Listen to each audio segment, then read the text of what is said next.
पारो एक मासूम 6 साल की बच्ची थी जो दिन भर अपने गुड्डे गुड़ियों की दुनिया में खोई रहती थी। उसकी सुबह खिलौनों को सजाने में और रातें उनके ब्याह रचाने में व्यतीत होती थी। पारो की माँ अब इस दुनिया में नहीं थी और उसके दिन अकेले गुड़ियों के संग खेलते हुए ही कट जाते थे। उसे कभी स्कूल जाने का अवसर नहीं मिला। आज सुबह के 8 बज चुके थे, परंतु पारो गहरी नींद में डूबी हुई थी। रात भर उसने अपने गुड्डे गुड़ियों का विवाह जो करवाया था।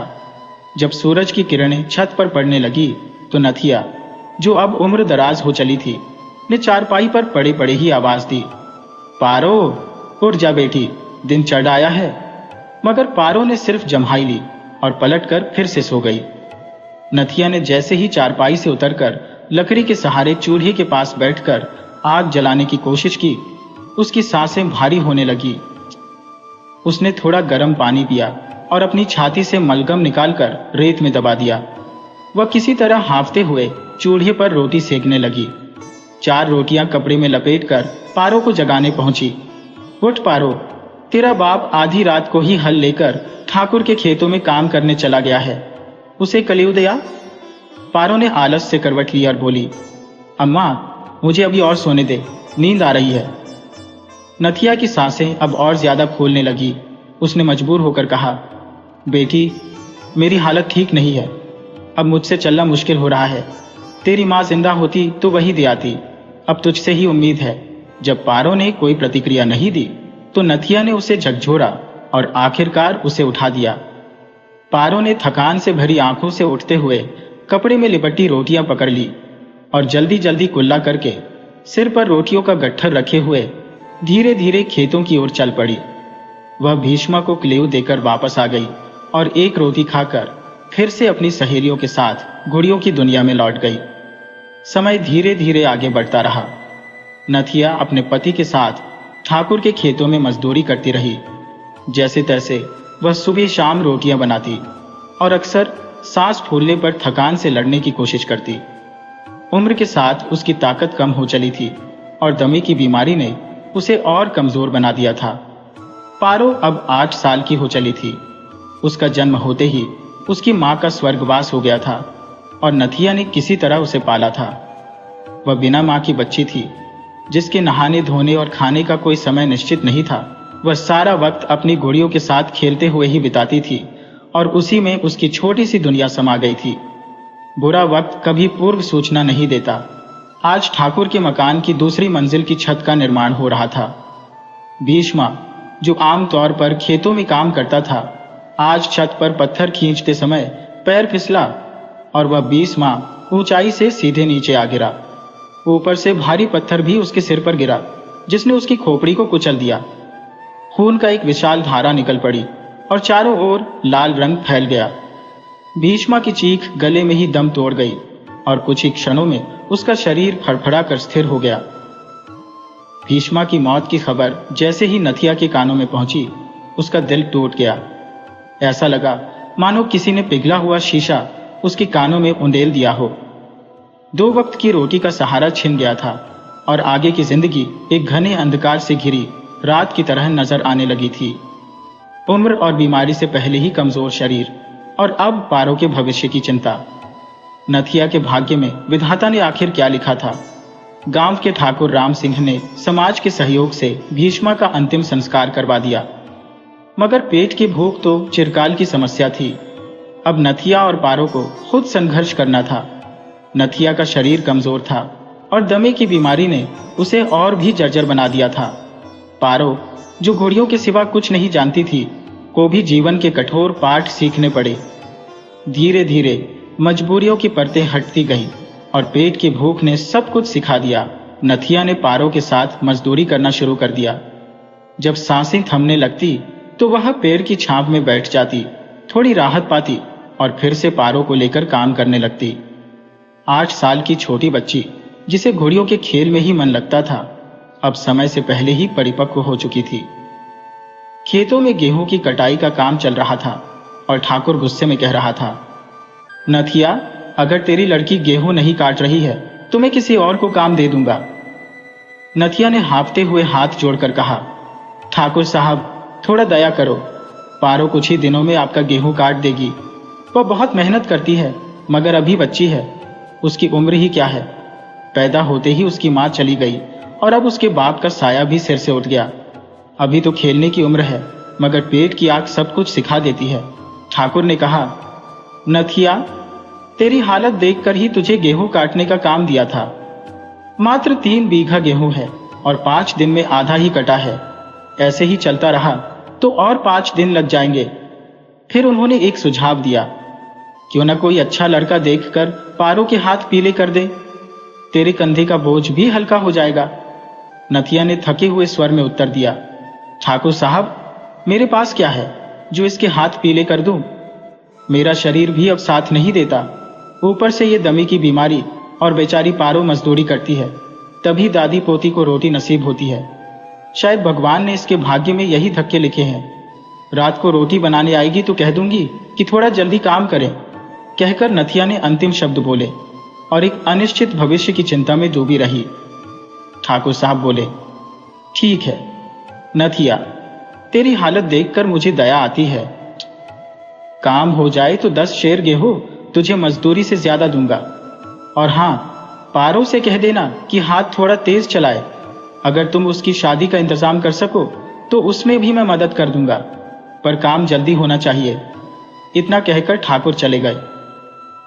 नथिया के मन में उथल पुथल शुरू हो गई। उसकी फूल सी बच्ची इस तपती दोपहर में खेतों में गेहूं काट रही होगी। अगर उसके पिता जिंदा होते तो कभी उसे इस तरह काम करने नहीं देते। अगर मेरे हाथ पैर ठीक से चलते तो मैं भी कुछ उसकी मदद कर पाती, लेकिन अब तो मैं उसके ऊपर बोझ बन गई हूं। वही मुझे पाल रही है। भूखी प्यासी जंगल की आग में घिरी होगी वो। मेरे पास तो इतनी भी ताकत नहीं कि उसे एक रोटी क्या पानी भी दे पाऊं। तभी पारो घर आ गई, सिर पर फटी हुई चुनरी लपेटे हुए। धूल और धूप से उसका चेहरा काला हो गया था। होंठ सूख रहे थे और नाजुक शरीर कमजोरी से लरज रहा था। उसके कपड़े धूल से गंदे और जगह जगह से फटे हुए थे। वह गेहूं काटने की दराती एक तरफ फेंक कर घड़े से पानी लेते हुए बोली, माँ, खेत पर बहुत गर्मी है, हालत बहुत खराब हो गई। मैंने पानी भी नहीं लिया था क्या?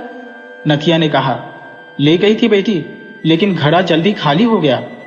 पारो ने अपना मुंह धोकर पानी पिया और फिर लकड़ियां इकट्ठा कर चूल्हे में आग जलाने लगी। नथिया ने पूछा, कितना खेत बाकी है? पारो ने कहा, अभी तो सिर्फ 2 बांट का ही कटा है, 1 बीघा और बचा है। नथिया ने चिंतित होकर कहा, बेटी थोड़ा जल्दी कर, ठाकुर साहब आए थे।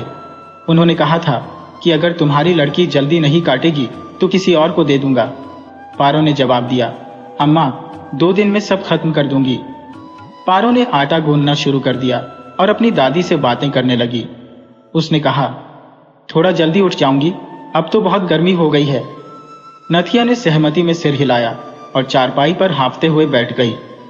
पारो ने पहले अपनी दादी के लिए गर्म पानी किया, फिर रोटियां सेक कर नथिया को दी। खाना खत्म करके वह कपड़े धोने कुएं पर चली गई। नथिया मन में सोचने लगी, कैसे होंगे इस अभागी के पीले हाथ। अगली सुबह पारो दराती लेकर खेत पर पहुंची, लेकिन कुछ ही देर में वापस आ गई। आकर बोली, अम्मा, खेत तो कट चुका है। नथिया ने हैरानी से पूछा, इतनी जल्दी कैसे कट गया? तू तो कह रही थी कि 2 दिन और लगेंगे। पारो ने गुस्से में जवाब दिया, अम्मा, मैंने नहीं काटा, ठाकुर ने किसी और से कटवा लिया होगा। अब देखो वो कितनी मजदूरी देंगे। ठीक तभी ठाकुर सिंह वहां आ गए और बोले, पारो, तूने तो कमाल ही कर दिया। मैं अभी खेत से आ रहा हूं, तूने पूरा खेत काट दिया। कल सुबह आकर गेहूं इकट्ठा कर लेना, मैं तेरी मजदूरी दूंगा। और देख, तुझे पूरे 40 शेर गेहूं दूंगा, 1 मन से भी ज्यादा। पारो कहने लगी, बाबा, मैंने तो 2 बीघा काटा था, बाकी 1 बीघा किसने काटा? वह बोला, मुझे क्या पता कौन काट गया। ठेका तो तेरे पास था, इसलिए चाहे जो हो, मजदूरी तो तेरी बनती है। पारो की खुशी का ठिकाना नहीं रहा। उसने सोचा था कि केवल 2 बीघा काटे थे, लेकिन अब 1 बीघा का अतिरिक्त अनाज मिल रहा था और ठाकुर वैसे भी मजदूरी देने को तैयार थे। उसकी खुशी का कोई अंत नहीं था। अगली सुबह जब पारो अनाज इकट्ठा करने खेत पहुंची तो चौंक गई। पूरा खेत का अनाज पहले से ही इकट्ठा था। वह सोच में पड़ गई, ये कौन समेट गया? घर लौटकर पारो बोली, अम्मा, अनाज तो इकट्ठा हो चुका है, इतनी जल्दी कैसे कोई इसे समेट गया? उसकी दादी बोली, मुझे नहीं पता किसने समेटा। मुझे तो बस खेत में सारा अनाज बिखरा हुआ मिला और मैंने उसे नहीं छुआ। पता नहीं कौन इसे इकट्ठा कर गया। दोनों दादी और पोती यही सोचने लगी कि आखिर वो कौन था जिसने अनाज समेटा। उधर रामू के पिता की मृत्यु को 4 साल बीत चुके थे। उस वक्त रामू केवल 8 साल का था, स्कूल जाता था और बच्चों के संग खेलता था। पिता के जाने के बाद उसकी माँ पढ़ाई का खर्चा नहीं उठा सकी और रामू भी माँ के साथ खेतों में मजदूरी करने लगा। गरीबी और भूख इंसान को बहुत कुछ सिखा देती है। रामू का भी ऐसा ही हाल था। मजदूरी करते करते उसकी मेहनत ने उसे और मजबूत बना दिया था। अब वह 12 साल का किशोर था। खेतों में जी जान से काम करता और चुपके चुपके पारों की भी मदद कर देता था। लेकिन पारों को इसकी भनक तक नहीं लगी थी। रामू को जब पारों की हालत देखती थी तो उसे बहुत दया आती थी, लेकिन वह खुद कोई धनी व्यक्ति का बेटा नहीं था जो उसकी आर्थिक मदद कर पाता। दिल में दया थी पर जेब में पैसा नहीं, इसलिए वह बिना कुछ कहे चुपचाप पारों की मदद कर देता और पारों को इस बारे में कुछ भी नहीं पता था कि उसका काम कौन कर रहा था। एक दिन पारो ठाकुर के खेत में बाजरे की निराई करने पहुंची। पूरे 10 बीघे खेत की निराई करनी थी और हर बीघे के हिसाब से मजदूरी रुपये 10 तय की गई थी। जब वह खेत पहुंची तो देखा कि रामू पहले से ही निराई कर रहा था। पारो बोली, अरे रामू, तू क्या कर रहा है? ये खेत तो मेरे हिस्से में आया है। रामू हंसते हुए बोला, कुछ नहीं, बस खुरपी लेकर आया था, सोचा जरा चलाकर देख लूं। पारो बोली, मगर तूने तो 1 बीघा निकाल दिया। रामू मुस्कुराते हुए बोला, कोई बात नहीं, अब जब निकाल ही दिया तो क्या फर्क पड़ता है। जरा पानी पिला दे, गला सूख रहा है। रामू ने सारा पानी पी लिया। पारो शिकायत करती हुई बोली, तूने तो सारा पानी ही खत्म कर दिया, अब शाम तक मैं क्या पीऊंगी। रामू बोला, कोई बात नहीं, मैं तेरे लिए और पानी लाऊंगा। इतना कहकर वह खुरपी लेकर वहां से चला गया। पारो अपने काम में लग गई। भादों की तपती दोपहर थी, धूप पूरे जोश में थी। धीरे धीरे काम करते करते उसका सारा शरीर पसीने से भीग गया। उसे प्यास लगने लगी, मगर उसका सारा पानी तो रामू पी गया था। अब उसे रामू का इंतजार था कि वह कब पानी लेकर आएगा। प्यास के मारे पारो की हालत बिगड़ रही थी, गला सूखता जा रहा था। वह खुरपी थामे पेड़ की छांव में जा बैठी और इधर उधर नजर दौड़ाकर पानी की तलाश करने लगी। तभी उसे दूर से रामू आता दिखा, जिसके हाथ में एक मटकी लटकी हुई थी। पारो वहीं पेड़ के नीचे बैठी रामू का इंतजार करने लगी। रामू के एक हाथ में पानी की मटकी और दूसरे में खुरपी थी। पास आकर उसने मटकी जमीन पर रख दी और कुर्ते की जेब से गुड़ का एक टुकड़ा निकालकर पारो के हाथ में रख दिया। वह खुरपी थामे पेड़ की छांव में जा बैठी और इधर उधर नजर दौड़ाकर पानी की तलाश करने लगी। तभी उसे दूर से रामू आता दिखा, जिसके हाथ में एक मटकी लटकी हुई थी। पारो वहीं पेड़ के नीचे बैठी रामू का इंतजार करने लगी। रामू के एक हाथ में पानी की मटकी और दूसरे में खुरपी थी। पास आकर उसने मटकी जमीन पर रख दी और कुर्ते की जेब से गुड़ का एक टुकड़ा निकालकर पारो के हाथ में रख दिया। रामू बोला, ले पारो, सुबह से काम कर रही है, खाली पेट पानी पिएगी तो उल्टा असर करेगा। पहले गुड़ खा, फिर पानी पी। पारो ने बड़े चाव से गुड़ खाया और फिर पानी पिया। इसके बाद वह खुरपी थामकर बाजरे की निराई में जुट गई। रामू भी अपनी खुरपी उठाकर उसी के साथ काम करने लगा। पारो ने चौंक कर पूछा, रामू, तू क्या कर रहा है? तुझे दिख नहीं रहा, मैं बाजरा निरा रही हूं। रामू हंसते हुए बोला, मैं भी तो वही कर रहा हूं जैसा तू कर रही है। पारो ने कहा, पर इस खेत का ठेका तो मेरे पास है। रामू ने तपाक से जवाब दिया, तो क्या हुआ, मैं नहीं कर सकता। पारो थोड़ी परेशान होकर बोली, मेरा ठेका 50 रुपए का है और मुझे पैसों की सख्त जरूरत है। माँ की दवा और घर का सामान लाना है। रामू गंभीर होकर बोला, तो मैं तुझसे रुपए थोड़ी मांग रहा हूं। पारो ने फिर सवाल किया, तो फिर तू क्यों मेरी मदद कर रहा है? रामू ने सहजता से कहा, तू अभी बहुत छोटी है, खेतों में मेहनत करती है, तुझे देखकर मुझे दया आती है। पारो ने उत्सुकता से पूछा, तुझे मुझ पर ही दया क्यों आती है, पूरे गांव में किसी और पर नहीं? रामू ने कुछ पल के लिए चुप रहते हुए गहरी सांस ली और फिर बोला, क्योंकि मैं तुझसे प्यार करता हूं पारो, इसलिए तुझे इस हालत में देखकर मुझसे रहा नहीं जाता। पारो ने मासूमियत से पूछा, ये प्यार क्या होता है? रामू ने मुस्कुराकर कहा, तू अभी छोटी है, बड़ी हो जाएगी तो सब समझ जाएगी। इस तरह बातों के साथ साथ काम करते करते दोनों ने शाम तक आधे खेत की निराई पूरी कर ली। जैसे ही सूर्य अस्ताचल की ओर ढलने लगा, दोनों अपने अपने घर की ओर चल दिए। शाम को जब पारो घर पहुंची तो चेहरे पर खुशी झलक रही थी। उसने अम्मा से कहा, अम्मा, आज मैंने आधे खेत की निराई कर दी। इतनी जल्दी कैसे निकाल दी, बता। नथिया, जो चारपाई पर लेटी हुई थी, बोली, कैसे किया तूने? पारो मुस्कुराते हुए बोली, अम्मा, रामू ने मेरी मदद की।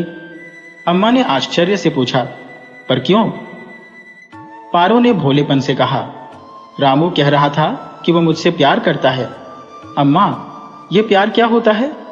पारो की बात सुनकर नथिया सोच में पड़ गई। उसकी आंखों में चिंता की लकीरें खींच गईं। उसने सोचा, मेरी मासूम बच्ची इस बेरहम दुनिया में कैसे बच पाएगी इस शिकारी से? पर वह मजबूर थी। बिस्तर से उठकर रामू की खबर लेने की ताकत उसमें नहीं थी। उसने अनमने स्वर में कहा, बेटी, ये बड़े लोगों के खेल है, हम गरीबों का इससे कोई वास्ता नहीं। नथिया ने गोलमोल जवाब देकर बात टाल दी, लेकिन पारो कुछ समझ नहीं सकी। वह रोटियां बनाकर पानी लेने कुएं पर चली गई और फिर मटकी भरकर घर लौट आई। नथिया को दवाई देकर पारो अपनी चारपाई पर जाकर लेट गई। दिन भर की गहरी थकान के बाद पारो को नींद जल्दी आ गई। अगले दिन वह अपनी खुरपी लेकर खेत पर पहुंची तो देखा रामू पहले से ही काम में जुटा था। पारो भी पास आकर बैठ गई और बोली, रामू, तूने अभी तक नहीं बताया कि यह प्यार आखिर होता क्या है? रामू, जिसे खुद प्यार की सटीक परिभाषा मालूम नहीं थी, थोड़ी झिझक के साथ बोला, प्यार के बाद तो शादी हो जाती है। पारो ने हंसते हुए कहा, हट पगले, शादी तो घोड़िया गुड्डे की भी होती है। मैंने भी कई घोड़ियों की शादियां की है, पर अब खेत के काम के कारण उनके लिए समय नहीं मिलता। रामू ने समझाते हुए कहा, जैसे तूने घोड़िया गुड्डों की शादी कराई, वैसे ही असली दुनिया में लड़के लड़कियों की शादी होती है। देखना, एक दिन मैं तुझसे शादी कर लूंगा और तुझे रानी बनाकर घर में रखूंगा, फिर तुझे खेतों में काम नहीं करने दूंगा। पारो ने चौंकते हुए कहा, अगर मैं खेतों में काम नहीं करूंगी तो खाऊंगी क्या? अम्मा क्या खाएगी? रामू ने मुस्कुराते हुए कहा, तेरे बदले का काम मैं करूंगा, जो कमाऊंगा उसी से तुझे खिलाऊंगा। पारो को उसकी बातों में उलझन महसूस हुई। बोली, तेरी बात समझ नहीं आ रही रामू। और इसी तरह बातों बातों में उन्होंने पूरे खेत का काम पूरा कर लिया और फिर दोनों घर की ओर चल पड़े। पारो ने कहा, कल ठाकुर से पैसे ले लूंगी, फिर तू अपने हिस्से के आधे पैसे ले लेना। रामू ने गंभीर होकर कहा, मैं पैसे नहीं लूंगा। पारो ने हैरानी से पूछा, क्यों? फिर तू खाएगा क्या? रामू ने धीरे से कहा, मैं तुझसे प्यार करता हूं, इसलिए तेरी मदद कर रहा हूं। मैं इस काम के बदले में पैसे नहीं लूंगा। पारो ने अपनी बात दोहराते हुए पूछा, अगर तू पैसे नहीं लेगा तो खाएगा क्या? रामू ने जवाब दिया, मैं और भी काम करता हूं, उसे खाने का इंतजाम हो जाता है। मेरे पास किसी चीज की कमी नहीं है। पारो ने सिर हिलाते हुए कहा, ठीक है, जैसी तेरी इच्छा। रामू के दिल में प्यार की लौ जल रही थी, पर मासूम पारो अभी इन जज्बातों को समझने में सक्षम नहीं थी। उधर नथिया चारपाई पर लेटी लेटी हाँफ रही थी। बीच बीच में उसे खांसी के दौरे भी आते थे। पारो ने नथिया की गर्दन के नीचे हाथ लगाकर उसे सहारा दिया, फिर दवा खिलाकर 2 घूंट गर्म पानी पिलाया। अम्मा, तूने कल से कुछ खाया नहीं है, थोड़ी सी रोटी तो खा ले, पारो ने कहा। नथिया हाँफते हुए बोली, बेटी, थोड़ी सांस लेने दे, फिर कुछ खा लूंगी, अभी मेरी इच्छा नहीं है। तभी नथिया को फिर से जोर की खांसी आई, जिससे काफी सारा बलगम निकल पड़ा। पारो ने नथिया का मुंह साफ किया और फिर उसे वापस चारपाई पर लिटा दिया। नथिया का स्वास्थ्य दिन ब दिन बिगड़ता जा रहा था। उधर ठाकुर साहब ने गांव के दूसरे लोगों की मदद से पारो का विवाह माधव से तय कर दिया था। माधव का गांव 4 कोस दूर था। ठाकुर साहब ने नाई और पंडित को भेजकर रिश्ता पक्का करा दिया। माधव के परिवार में उसकी विधवा मां धनिया थी। माधव के पिता को मरे हुए लगभग 10 साल हो गए थे। उस समय माधव मात्र 4 साल का था। धनिया ने खेतों में मजदूरी कर करके माधव का पालन पोषण किया। माधव के सारे भाई बहन बीमारी की भेंट चढ़ चुके थे और अब वह अपनी मां का इकलौता सहारा था। अब माधव 14 साल का किशोर बन चुका था। वह खेतों में मजदूरी करता, जबकि उसकी मां धनिया अब वृद्धावस्था के कारण शारीरिक रूप से कमजोर और बीमार हो चुकी थी। धीरे धीरे उसका शरीर काम का बोझ सहने में असमर्थ हो गया था। माधव की शादी का सपना धनिया के दिल में बसा था और उसने इसके बारे में कल्पनाओं के महल खड़े करने शुरू कर दिए थे। उसने सोचा था कि जब घर में बहू आ जाएगी तो रसोई और घर के कामकाज से उसकी छुट्टी हो जाएगी। खेतों के काम से तो माधव ने पहले ही उसे आराम दे दिया था। अब उसके सपनों में नाती पोतों की किलकारियां गूंजने लगी और उसका मन भविष्य के सुनहरे दिनों की उड़ान भरने लगा था। धनिया अपने दिल में रोज नए नए सपनों के ताने बाने बुनती थी। वह सोचती, मेरे माधव के बच्चे मेरी गोद में पलेंगे, मैं उनकी देखभाल करूंगी, उनका पालन पोषण करूंगी, बहू को अपनी बेटी की तरह रखूंगी ताकि घर में शांति और खुशी बनी रहे और मेरा बुढ़ापा चैन से बीते। इसी तरह वह हर रोज नए सपनों में खोई रहती, मानो उसका दिल उन सुनहरे भविष्य की ओर देख रहा हो। समय धीरे धीरे बीता और आखिरकार माधव की शादी का दिन आ ही गया। बारात पारों के दरवाजे तक पहुंची। नगाड़ों की गूंज और शहनाई की मिठास ने वातावरण को मधुर बना दिया। ठाकुर साहब ने अपनी पूरी सामर्थ्य के अनुसार बारात का स्वागत किया। रामू, जिसका दिल टूट चुका था, बस मन महसूस कर विवाह के आयोजन में सहयोग करता रहा। महिलाएं मंगल गीत गा रही थी और पारों की सखियां खुश होकर नाच रही थी। हर तरफ हंसी खुशी का माहौल था। लेकिन रामू के लिए यह खुशी का नहीं बल्कि दुख का दिन था। वह भीतर से बुरी तरह टूट चुका था। उसकी दुनिया उजड़ रही थी। उसकी आंखों के सामने वह लड़की जिससे वह प्यार करता था किसी और की हो रही थी। उसके सपने चूर चूर हो रहे थे। जैसे जैसे विवाह की रस्में पूरी होती जा रही थी, रामू का दिल और ज्यादा बोझिल होता जा रहा था। हवन कुंड के चारों ओर फेरे लगने लगे और मंत्रों की ध्वनि उसके दिल पर हथौड़े की तरह चोट कर रही थी। वह मासूम पारों को देखता जिसकी मदद करने के लिए वह दिन रात मेहनत करता था। उसके दिल में पनप रहे प्यार के बीज अब जलते अंगारों में बदल चुके थे। रामू का हृदय दर्द से चीत्कार कर रहा था, पर वह किसी से कुछ कहने की स्थिति में नहीं था। वह अपने मन को महसूस कर चुपचाप देखता रहा, जैसे किसी ने उसके सपनों का संसार उजाड़ दिया हो। पारो, जिसने बचपन में गुड्डे घोड़ियों की शादियां खेल खेल में कराई थी, अब खुद दुल्हन बनकर मंडप में बैठी थी। उसे अब भी ये सब खेल जैसा लग रहा था, जैसे वह अभी भी गुड्डा गुड़िया का विवाह कर रही हो। लेकिन यह विवाह वास्तविक था और इसके साथ ही रामू का दिल हमेशा के लिए टूट गया। विवाह के उपरांत गुड़िया अपने गुड्डे के संग नए जीवन की ओर विदा हो जाती है। वह बस यही जानती थी कि वह एक साधारण यात्रा पर निकल रही है। उसे इस घोर सच्चाई का भान नहीं था कि विवाह आत्माओं का एक शाश्वत बंधन है जो जन्म जन्मांतर तक चलता है। उसकी नादानी में वह माधव को गुड्डे जैसा ही मान बैठी थी और रामू और माधव में कोई फर्क नहीं समझ सकी। जब सुबह की हल्की धुंधलकी में पहाड़ों की ओर बैलगाड़ी रवाना हुई, वह अपने मासूम दिल में माधव को सिर्फ एक साथी समझ विदा हो गई। वहीं दूसरी ओर रामू के सारे सपने नगाड़ों की गर्जना में गुम हो गए। रामू की हालत उस किसान जैसी हो गई जिसने अपनी पूरी फसल बर्बाद होते देखी हो। उसके बिखरे हुए अरमानों का मलबा उसकी आंखों के आंसुओं के संग बह निकला। उसकी आंखें पलकों की सीमाएं तोड़ गंगा यमुना की तरह आंसू बहाने लगी। वह अपने टूटे हुए दिल को समेटे एक कोने में जाकर चुपचाप बैठ गया, जैसे किसी ने उसकी पूरी दुनिया छीन ली हो। आसमान में सूर्य अपनी पूरी तपन के साथ चमक रहा था, लेकिन रामू के भीतर सिर्फ अंधेरा था। बारात आगे बढ़ रही थी, लेकिन माधव के पेट में अचानक जलन उठी। कुछ समय बाद उसे उल्टियां होने लगी और दस्त भी। उसकी हालत बिगड़ती चली गई। बारातियों ने उसे कई घरेलू नुस्खे दिए, अजवाइन, हरन का चूर्ण, लेकिन कोई फायदा नहीं हुआ। उसका शरीर कमजोर पड़ने लगा, होंठ सूख गए और बेचैनी इतनी बढ़ गई कि एक एक कदम चलना मुश्किल हो गया। पानी पीते ही उल्टियां हो जाती और माधव की हालत बद से बदतर होती चली गई। बारातियों ने सूझबूझ दिखाते हुए उसे रास्ते में एक गांव के वैद्य के पास ले गए, लेकिन वैद्य ने देखते ही कह दिया, इसको हैजा हो गया है, अब इसका भगवान ही मालिक है। माधव की स्थिति लगातार गंभीर होती गई। उसके शरीर ने धीरे धीरे काम करना बंद कर दिया। हाथ पैर हिलना डुलना छोड़ चुके थे, आंखें पथरा गईं और फिर चलते चलते माधव ने रास्ते में ही दम तोड़ दिया। उसकी मृत्यु से पूरी बारात में हाहाकार मच गया।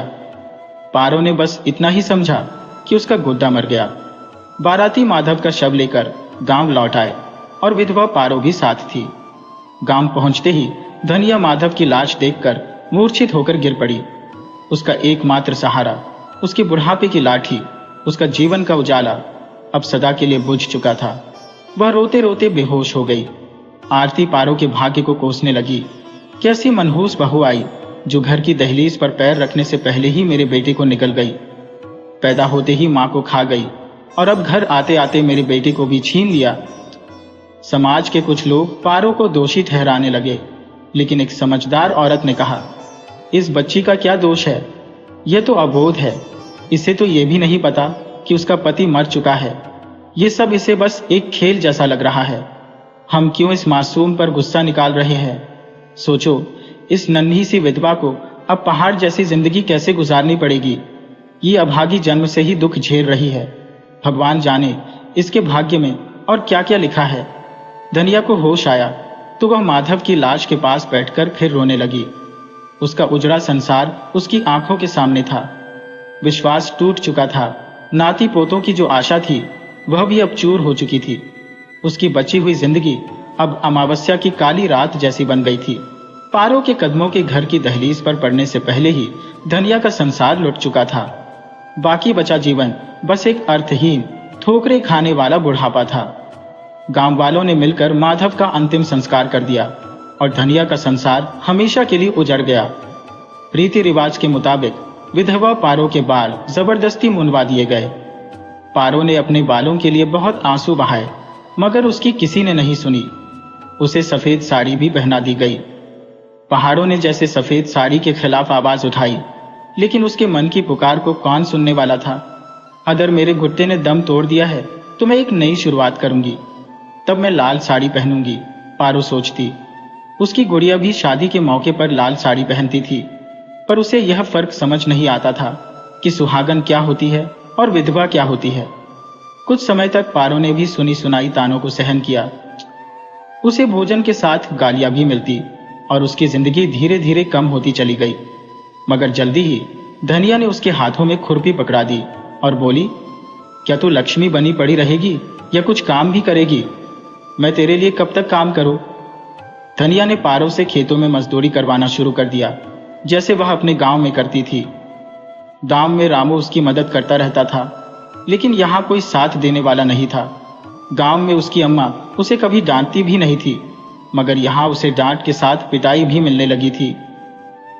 जरा सी गलती पर धनिया उस पर हाथ उठा देती। गालियां तो उसकी जुबान से ऐसे टपकती जैसे अमृत की बूंदें। पारो की नियति यह बन चुकी थी कि वह दिन भर की मेहनत के बाद इनाम में गालियां और मार खाती। एक दिन आधे दिन तक काम करने के बाद धनिया ने उसे घर भेजा और कहा, जा तू घर जाकर रोटी बना लेना। पारो ने सोचा, आज तो अच्छा समय है, मैं अपने लिए गुड्डा बना लूंगी और उससे शादी करके लाल साड़ी पहनूंगी। तब माजी भी मुझे अम्मा की तरह प्यार करेंगी। पारो सुई, धागा और कुछ फटे हुए कपड़े लेकर गुड्डा बनाने बैठ गई। गुड्डा अभी आधा ही बना था कि धनिया आ गई। उसने कहा, यह क्या कर रही है हरामखोर, रोटी बनाई या नहीं? पारो ने कहा, नहीं माँ जी। धनिया गुस्से में बोली, इतनी देर से आई है और अब तक रोटी नहीं बनी, तो क्या कर रही थी? पारो ने धीरे से कहा, मैं गुड्डा बना रही थी। धनिया ने चिमटा उठाया और कहा, तू अब गुड्डा से खेलेगी लुगाई होकर? अभी तुझे गुड्डा बनवाती हो। और इतना कहकर धनिया ने पारो की पीठ पर चिमटा बरसाना शुरू कर दिया। पारो की पीठ पर चोटों के गहरे निशान उभर आए। उसकी चीखें जुबान से निकलने के साथ ही आंखों से आंसू बनकर बहने लगी। वह अपना गुड्डा अधूरा छोड़कर चूल्हा जलाने लगी। उसे नहीं पता था कि गुड्डा बनाने की इतनी बड़ी सजा उसे आज मिलेगी। पारो को 6 साल बीत चुके थे। इन 6 सालों में उसने मार खाई, गालियां सुनी और दिन भर खेत में मजदूरी की। वह अब नादान नहीं रही, 14 साल की किशोरी बन चुकी थी।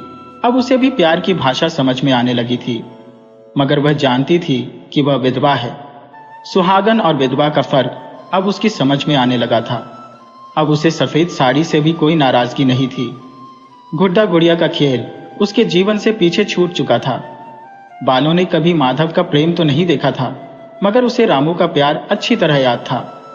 अब उसे रामू की यादें बेचैन करने लगी। कभी वह उस प्यार की भाषा से अनजान थी जो रामू उसे जताता था, लेकिन आज वह हर उस एहसास को समझने लगी थी। मन उसका रामू के पास उड़ जाना चाहता था। जब पारू ससुराल गई तब रामू उसकी दादी अम्मा नथिया की सेवा में लगा रहता था। रामू को बस यही संतोष था कि वह पारो के नाम से ही उसकी दादी की सेवा कर पा रहा था। मगर नथिया को मरे 2 साल बीत चुके थे और रामू अब भी पारो को भुला नहीं सका था। पारो मासूम थी और इसी मासूमियत में वह व्यापारियों की मदद करती करते रामू के दिल में बस गई थी। रामू का प्रेम धीरे धीरे उसके दिल में गहराता गया, लेकिन तभी ठाकुर साहब और समाज के दबाव में अनाथ पारो का विवाह करा दिया गया। रामू ने अपने बाल मन की व्यथा दबाकर विवाह की तैयारियों में भी हाथ बटाया, मगर उसकी अंदरूनी पीड़ा उसने कभी किसी से व्यक्त नहीं की। वह देखता रहा और पारो उसके जीवन से हमेशा के लिए दूर हो गई। रामू का दिल चकनाचूर हो गया और उसके सपने बिखर गए। वह पारो की मूरत अपने दिल में बसाए रखता था, उसी से मन ही मन बातें करता। वह जानता था अब पारो लौटने वाली नहीं है। रामू ठाकुर साहब के खेतों में मजदूरी करता और पारो की यादों में खोया रहता। उसकी आंखों से आंसू बरसने लगते जब पारो की यादें उसे घेरती। वह तपती गर्मियों के दिन थे, सूरज अंगारे बरसा रहा था। पारो दिन भर खेत में गेहूं काटती रही और रात के करीब 10 बजे थकी हारी घर लौटी। मटके से पानी लेकर उसने अपना चेहरा धोया और सूखी रोटी के साथ पानी निगलकर चारपाई पर पसर गई। मेहनत ने उसके शरीर को थका दिया था, मगर आंखों में अब भी रामू के सपने तैर रहे थे। तभी धनिया ने चिल्लाकर पूछा, सारा खेत काट लिया या कुछ कल के लिए छोड़ आई, हरामखोर? पारो ने थकान भरी आवाज में कहा, मांझी कल का बच गया है। धनिया ने उसे फिर गालियां बकते हुए कहा, कुछ काम करती भी है या यारों के साथ गुलछर्रे उड़ाती है? पारो ने ठंडी आह भरते हुए कहा, पूरा दिन तो खेत में बिताती हूं मांझी। मगर धनिया का ताना जारी रहा, अगर ठीक से काम करती तो सब काट चुकी होती। पारो ने निराशा से कहा, 3 बीघा खेत है मांझी, 2 दिन में कैसे कटेगा? कल तक काट दूंगी। पारो की आंखों से आंसू छलक पड़े। इतनी मेहनत के बावजूद उसे ताने और गालियां ही मिलती थी। वह सोचने लगी, अगर रामू होता तो वह मेरी मदद कर देता। वह याद करने लगी कैसे रामू ने उससे वादा किया था कि वह उसे खेतों में काम नहीं करने देगा, उसे रानी बनाकर रखेगा। मगर अब वह खुद को एक दासी से भी बदतर महसूस करती थी। उसकी आंखों से आंसू थमने का नाम नहीं ले रहे थे। दिल में रामू की यादें थी और शरीर थकान से टूट चुका था। वह चारपाई पर लेटी लेटी रामू के सपनों में खो गई। कब नींद ने उसे अपने आगोश में ले लिया, उसे पता ही नहीं चला। सुबह के करीब 3 बजे धनिया की कड़कती आवाज आई, ओ लक्ष्मी उठ जा, गेहूं काटने जाएगी या यूं ही पड़ी रहेगी? पारो का शरीर थकान से चूर था, नींद पूरी नहीं हुई थी। धनिया की कर्कश आवाज सुनते ही पारो एक झटके में उठ खड़ी हुई। उसने धीमी आवाज में कहा, जाती हो मांझी? और कोने में रखी दराती उठाने लगी। जब वह धनिया के पैर छूने के लिए झुकी तो धनिया गुस्से में बोली, आज सारा खेत कट जाना चाहिए, नहीं तो चिमटे से तेरी चमड़ी उधेड़ दूंगी। पारो ने सहमते हुए हामी भरी, हाँ मांझी, आज कट जाएगा। मगर धनिया की भ्रुकुटी तनी रही, कटेगा कैसे? अगर नहीं कटा तो आज तुझे डंडे से मारूंगी। पारो ने धनिया के पैर पकड़ लिए और मन ही मन सोचने लगी, कितनी मेहनत के बाद यह मिल रहा है, आत्महत्या क्यों न कर लो, इस नर्क जैसी जिंदगी से छुटकारा मिल जाएगा। आज ही कुएं में कूद जाऊंगी। जिंदा रहने का अब कोई मतलब नहीं रहा। अब तक तो गालियां और ताने सहती आ रही थी, अब चरित्र पर भी लांछन लगाई जा रही है। कल मांझी ने कहा तो कल समाज भी यही कहेगा। मैं विधवा हूं, किसे अपना मुंह दिखाऊंगी? कौन है मेरा इस दुनिया में? उसके मन में विचार मचल रहे थे, अब भगवान ही सहारा है। इस दुनिया को छोड़कर जाना ही बेहतर होगा। चरित्र पर लगे दाग से तो यही रास्ता सही लगता है। वह पैर छोड़ते हुए धीमी आवाज में बोली, जाती हूँ माँ जी। शायद उसके दिल में कुछ और कहने की इच्छा थी, मगर शब्द गले में ही अटक गए। हाथ में दराती लेकर वह घर से बाहर निकल गई। उसके कदम धीरे धीरे कुएं की तरफ बढ़ने लगे। धनिया द्वारा दिए गए सारे कष्ट उसकी आंखों के सामने घूमने लगे। आज उसे लग रहा था, अगर माधव के साथ उसकी भी जिंदगी का अंत हो गया होता तो कितना अच्छा होता। माधव उसकी जिंदगी का स्वामी था, मगर अब वह कभी लौटकर नहीं आएगा। पारो के मन में बीते दिनों की स्मृतियां गहराने लगी। उसे अपनी अम्मा की याद आ गई। वहां भी काम करती थी, मगर अम्मा का प्यार हर थकान को पल भर में मिटा देता था। आज उसे रामू की भी बहुत याद आ रही थी। रामू जो हमेशा उसकी मदद किया करता था। उसकी परेशानियों में कितनी बार रामू ने उसका साथ दिया था। रामू की सूरत उसकी आंखों में उभर आई और वह सम्मोहन में रामू के पीछे पीछे चलने लगी। उसकी तड़प उसे कुएं की ओर जाने से रोक रही थी। रामू की यादों में खोई पारो भूल गई कि वह कहाँ जा रही थी। रामू की तस्वीर उसके सामने नाचने लगी और उसके कदम बिना सोचे समझे उस सूरत के पीछे पीछे बढ़ने लगे। अचानक उसकी चेतना जागी और उसकी अंतरात्मा ने उसे टोका, पारो, ये क्या कर रही है? तू विधवा है। समाज तुझे स्वीकार करेगा? क्या रामू तुझे अपना लेगा? समाज में विधवा विवाह की कोई जगह नहीं है। उसके कदम थम गए। पीछे मुड़कर उसने फिर कुएं की तरफ देखा, लेकिन फिर उसकी आंखों के सामने अपनी दर्द भरी जिंदगी तैरने लगी। सुबह से रात तक बस घर के काम, फिर खेतों में मजदूरी। न दिन को सुकून, न रात को चैन। प्यार का कोई नाम नहीं, बस गालियां, मजदूरी और संघर्ष। वह कुएं के पास पहुंची, मगर तभी उसके मन ने उसे रोका। रामू तेरा है, वह तुझे अवश्य अपनाएगा। समाज से लड़कर वह तुझे रानी बना देगा। वह तुझे प्यार करता था, तेरी मदद करता था। यहाँ तेरा कौन है? तू किसके लिए हार मान रही है? मन और आत्मा के बीच एक गहरा संघर्ष चल रहा था। रामू की यादें पारो के मन में बसी हुई थी और एक अनजाना विश्वास उसे आश्वस्त कर रहा था कि रामू उसे अपना लेगा। यह सोच उसे बार बार उसी ओर खींच रही थी और उसके कदम अनायास तेज होते जा रहे थे। वह सुबह होते होते अपने गांव के नजदीक पहुंच गई। दूर से ठाकुर साहब के खेतों की ओर उसकी नजरें उठी, जहां बचपन में उसने फसल काटी थी। गेहूं के खेत तैयार खड़े थे और धीरे धीरे उसके पैर उसी दिशा में मुड़ गए। पारो ने देखा कि रामू खेत में गेहूं काट रहा था। वह भी खेत के दूसरे छोर पर जाकर बैठ गई और दराती उठाकर गेहूं काटने लगी। किसी ग्रामीण को इसकी भनक भी नहीं लगी। दोनों कटाई करते करते अचानक एक दूसरे के सामने आ गए। पारो को देखकर रामू चौंक उठा। अरे पारो, तुम यहाँ? पारो ने सिर हिलाया। हाँ, मैं पारो हूं।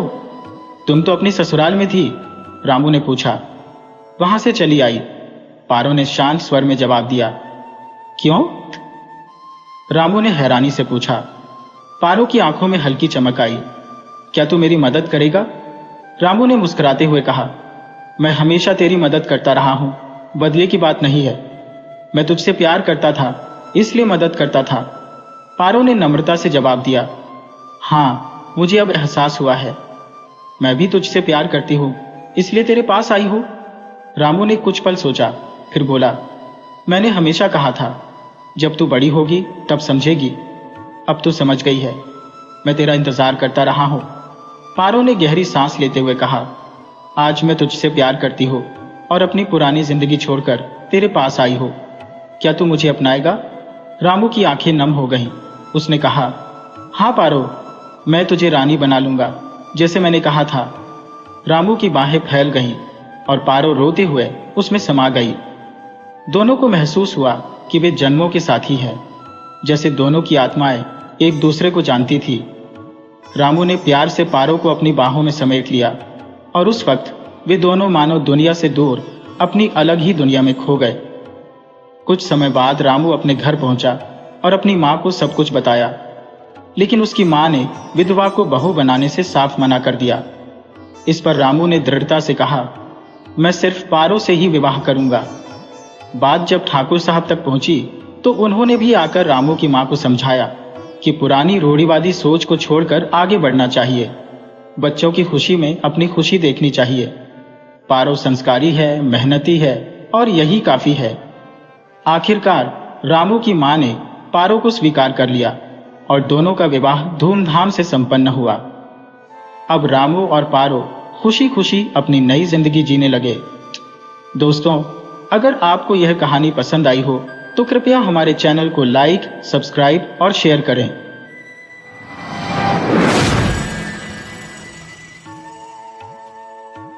लखमीरपुर एक छोटा सा गांव था। गांव के किनारे बंजर इलाके में एक छोटा और पुराना घर बना था जो कई वर्षों से वीरान पड़ा था। इस घर के पास कोई भी आता जाता नहीं था। इसके पीछे एक गहरा कारण था। गांव वालों का मानना था कि उस जगह पर काली शक्तियों का वास है। आधी रात को उस घर के बंद कमरे से कभी घुंघरुओं की आवाजें आती तो कभी किसी लड़की के सिसकने की। कभी कभार वही लड़की देर रात दर्द भरे सुरों में गाना गाती, तेरे संग प्यार में नहीं तोड़ना। आज के इस विज्ञान और तकनीक के दौर में ऐसी बातों पर शायद ही कोई यकीन करे। खासकर शहर के पढ़े लिखे लोग इसे महज अंधविश्वास मानते हैं। उनका मानना होता है कि ऐसी बातें बस डर फैलाने के लिए होती है, विशेषकर गांवों में। मुंबई से आया एक धनी व्यापारी जिसका नाम अनुज अग्निहोत्री था। जितना प्रभावशाली उसका नाम, उतनी ही प्रभावशाली उसकी शख्सियत थी। एक सुबह उस घर के पास अपनी काली मर्सिडीज में पहुंचा। कार से उतरे तो बड़े ही गर्व से पहला कदम जमीन पर रखा। उन्होंने उस बंजर जमीन पर नजर डाली और तुरंत फैसला किया, यहां उनका शानदार होटल बनेगा। इस परियोजना के तहत उन्हें उस घर सहित पूरी जमीन खरीदनी थी। गांव के मुखिया को इनाम देकर अग्निहोत्री ने वह सारी संपत्ति अपने नाम करा ली। मुखिया के घर से लौटते वक्त अग्निहोत्री ने बीच गांव में अपनी कार रोकी। गांव के अनपढ़ लोग बड़ी गाड़ी देखकर इकट्ठे हो गए। अग्निहोत्री ने खिड़की से कुछ गांव वालों से कहा कि उन्हें उस घर का नवीनीकरण कराना है और जो काम करना चाहे वह अगली सुबह आ सकता है। एक बुजुर्ग ने आश्चर्य से अग्निहोत्री की ओर देखा और पूछा, कौन सा घर? अग्निहोत्री ने जवाब दिया, वही जो गांव के बाहर सालों से बंद पड़ा है। बस इतना कहना था कि गांव वाले उन्हें घूरने लगे। अग्निहोत्री कुछ समझ पाते उससे पहले ही एक और बुजुर्ग आगे बढ़ा और बोला, साहब, उस घर में भूत प्रेत की बाधाएं हैं। हर रात एक बंद कमरे में लड़की अपनी दर्द भरी आवाज में गाना गाती है। सबने सुना है। बुजुर्ग की आवाज में कुछ और लोगों की सहमति मिल गई। 2-4 और लोग भी उस बुजुर्ग के साथ मिलकर बोले, साहब, हम तो यही कहेंगे कि इस घर को न खरीदें तो बेहतर होगा। उनकी ऐसी बातें सुनकर अनुज अग्निहोत्री के चेहरे पर गुस्से की लकीरें उभर आईं। उन्होंने सबको डांटते हुए कहा, चुप रहो, मैं किसी भूत प्रेत की बातों पर यकीन नहीं करता। ये सब बेकार की कहानियां हैं। गुस्से में उन्होंने कार की खिड़की बंद की और ड्राइवर को हुक्म दिया, गाड़ी निकालो। ड्राइवर ने रास्ते की परवाह किए बिना तेजी से गाड़ी दौड़ा दी। अगले 2 हफ्तों में शहर से बुलाए गए मजदूरों ने उस पुराने घर को बेहतरीन तरीके से नवीनीकृत कर दिया। घर की नई चमक देखकर अग्निहोत्री ने फैसला किया कि होटल बनने तक वह इसी घर में रहेंगे। रात का समय था, तकरीबन 12:30 बजे। अपना काम समाप्त कर अग्निहोत्री जी सोने के लिए लॉबी से गुजर रहे थे। तभी उनकी नजर उस बंद कमरे की ओर गई। उस पुराने दरवाजे पर बड़ा सा ताला लटका हुआ था जिस पर लाल और सफेद रंग के धागे बंधे हुए थे।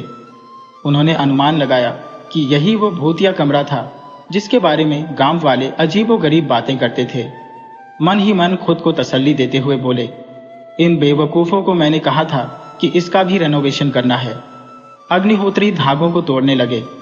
पास पड़ा पत्थर उठाकर उन्होंने ताले पर कई बार की। आखिरकार ताला टूटकर जमीन पर गिर पड़ा। दरवाजे की कुंडी जाम हो चुकी थी, पर अग्निहोत्री ने जोर लगाते हुए उसे खोल दिया। जैसे ही दरवाजा थोड़ा सा खुला, अंदर से किसी के रोने की आवाज आई और साथ ही एक बेहद दर्द भरी धुन भी सुनाई दी, तेरे संग प्यार में नहीं तोड़ना।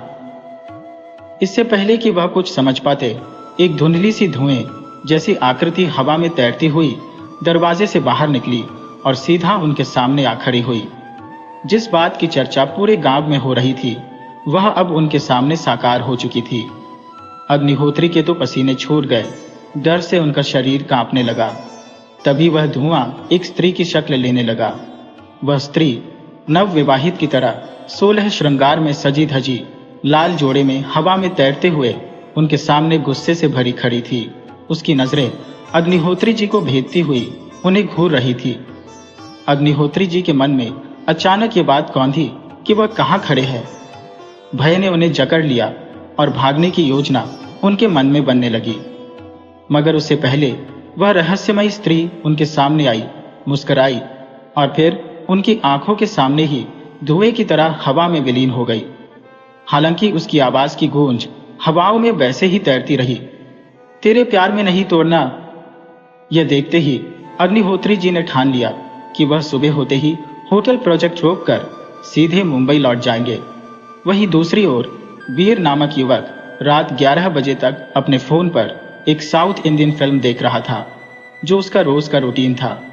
मूवी के बीच में माया का व्हाट्सएप नोटिफिकेशन आया तो वीर ने फिल्म रोककर चैटिंग शुरू कर दी। कुछ घंटों की बात के बाद उसकी आंखें थकान से बोझिल हो गईं। फोन की बैटरी भी केवल 5% बची थी। दोनों ने बाय कहा और फोन रखकर वीर ने लाइट बंद की और आराम से सोने चला गया। अभी उसे सोए कुछ घंटे ही हुए थे कि उसकी आंखों के सामने धुंधले दृश्य तैरने लगे, मानो किसी फिल्म का रील चल रहा हो। एक गांव की सरकारी स्कूल का आंगन था, जहां मास्टर जी और कुछ मेहमान बैठे थे। स्टेज पर माइक थामे 16 साल की दो छोटी वाली खूबसूरत लड़की स्कूल की यूनिफॉर्म में खड़ी थी और अपनी मीठी आवाज में गा रही थी। वह वही पुराना गाना था जो हर बार वीर को अजीब सपनों की दुनिया में ले जाता था। तेरे संग प्यार में नहीं तोड़ना। अचानक दृश्य बदला। अब वह लड़की कुछ गुन्नों के साथ खींची जा रही थी। अगले पल वीर खुद को एक नायक की तरह उन गुंडों से लड़ते हुए देखता है। फिर एक विवाह का दृश्य उभरता है। सुहागरात की सेज पर दुल्हन घूंघट ताने शर्माते हुए अपने दूल्हे का इंतजार कर रही थी। अगले ही पल क्रूरता से उसका गला दबाया जा रहा था और एक झील के किनारे वह विवाह के जोड़े में लहूलुहान पड़ी थी। वीर उसे अपनी बाहों में उठाए गांव की ओर भाग रहा था, जब अचानक पीछे से किसी ने उस पर वार किया और उसकी नींद टूट गई। वह कुछ देर तक इन भयावह घटनाओं के बारे में सोचते हुए बैठा रहा, फिर पानी पीकर दोबारा सोने की कोशिश की। इस बार उसे गहरी नींद आ गई, लेकिन सुबह एक और सपना उसकी नींद उड़ाने के लिए आ पहुंचा। उसने देखा कि वह गांव की सीमा पर खड़ा है और वीरान पगडंडी पर एक लड़की के साथ भाग रहा है। अचानक गुंडों ने उन्हें घेर लिया और वीर ने उनसे जमकर मुकाबला किया, लेकिन फिर उस लड़की का वहीं गिर पड़ना और वीर का उसकी ओर मुड़ना, और तभी पीछे से किसी ने उसके सिर पर वार कर दिया। तभी वीर की आंखें एकदम खुल गईं और वह तुरंत उठकर बैठ गया। यह जो उसने देखा था, क्या वह बस एक सपना था या फिर हकीकत? शायद यह सपना ही था, पर कहीं न कहीं उसका मन मानने को तैयार नहीं था। वीर का मस्तिष्क उधेड़ बुन में था। क्या यह सब पहले उसके जीवन में घट चुका है? वरना क्यों ये घटनाएं बार बार उसकी आंखों के सामने आ रही हैं? उसने घड़ी की ओर देखा। सुबह के 7 बज चुके थे। वही डरावने सपने जो वीर को बार बार परेशान करते थे, आज फिर से उसे झकझोर गए थे। रणबीर के पास सिर्फ सवाल थे और उनके उत्तर उसे स्वयं खोजना थे। सुबह 8 बजे वीर तैयार होकर अपनी बाइक पर सवार हो कॉलेज के लिए निकल पड़ा। रास्ते में हमेशा की तरह उसने अपनी बाइक रोकी और सोचा, मैं यहाँ रोज आता हूँ और यहाँ की चाय मेरी सबसे पसंदीदा है। वीर ने वहां खड़े एक लड़के को पुकारा, अरे ओ छोटू, एक हाफ कटिंग चाय देना। चाय का इंतजार करते हुए वीर ने अपना मोबाइल निकाला और व्हाट्सएप चेक किया। माया का लास्ट सीन 1:15 पर था, जो कि पिछली रात का था। वीर ने करीब 1 बजे के आसपास सोया था, इसलिए शायद उसकी आंखों में अब भी थकान थी। आज अगर शर्मा सर की असाइनमेंट ना होती तो वह शायद कॉलेज भी नहीं जाता और अपने कमरे में ही आराम से 12 बजे तक सोता। कल रात माया से ऐसी क्या बातें हुई थी कि समय का पता ही नहीं चला। वीर ने सोचा, शायद माया ने उसे आई लव यू कहा था, पर वीर कोई खास जवाब नहीं दे पाया था, क्योंकि उससे पहले ही उसके मोबाइल की बैटरी खत्म हो गई थी और उनकी बातें अधूरी रह गई। 12:40 पर वीर ने माया से कहा था कि अब सो जाना चाहिए, रात बहुत हो गई थी और उन्होंने तय किया था कि बात कल पूरी करेंगे। आज माया फिर पूछेगी कि क्या वो मुझसे प्यार करती है। वीर मन ही मन सोचने लगा, और उसे एक बार फिर वही पुरानी बात कहनी होगी। हम सिर्फ दोस्त हैं और दोस्त बनकर ही रहें तो अच्छा है। ऐसा नहीं था कि वीर माया से प्यार नहीं करता था। वीर भी उससे बहुत प्यार करता था, लेकिन फिर भी कुछ तो था जो उसे रोक रहा था। तभी चाय का प्याला लिए वह लड़का आ गया।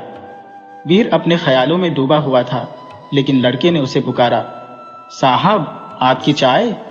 और हंसते हुए कहा, मेरा नाम छोटू नहीं कार्तिक है। वीर मुस्कुराया और उसकी ओर देखकर बोला, तुम्हारा नाम बहुत अच्छा है, फिर सब तुम्हें छोटू क्यों बुलाते हैं? लड़के ने जवाब दिया, क्योंकि मैं चाय बेचता हूँ।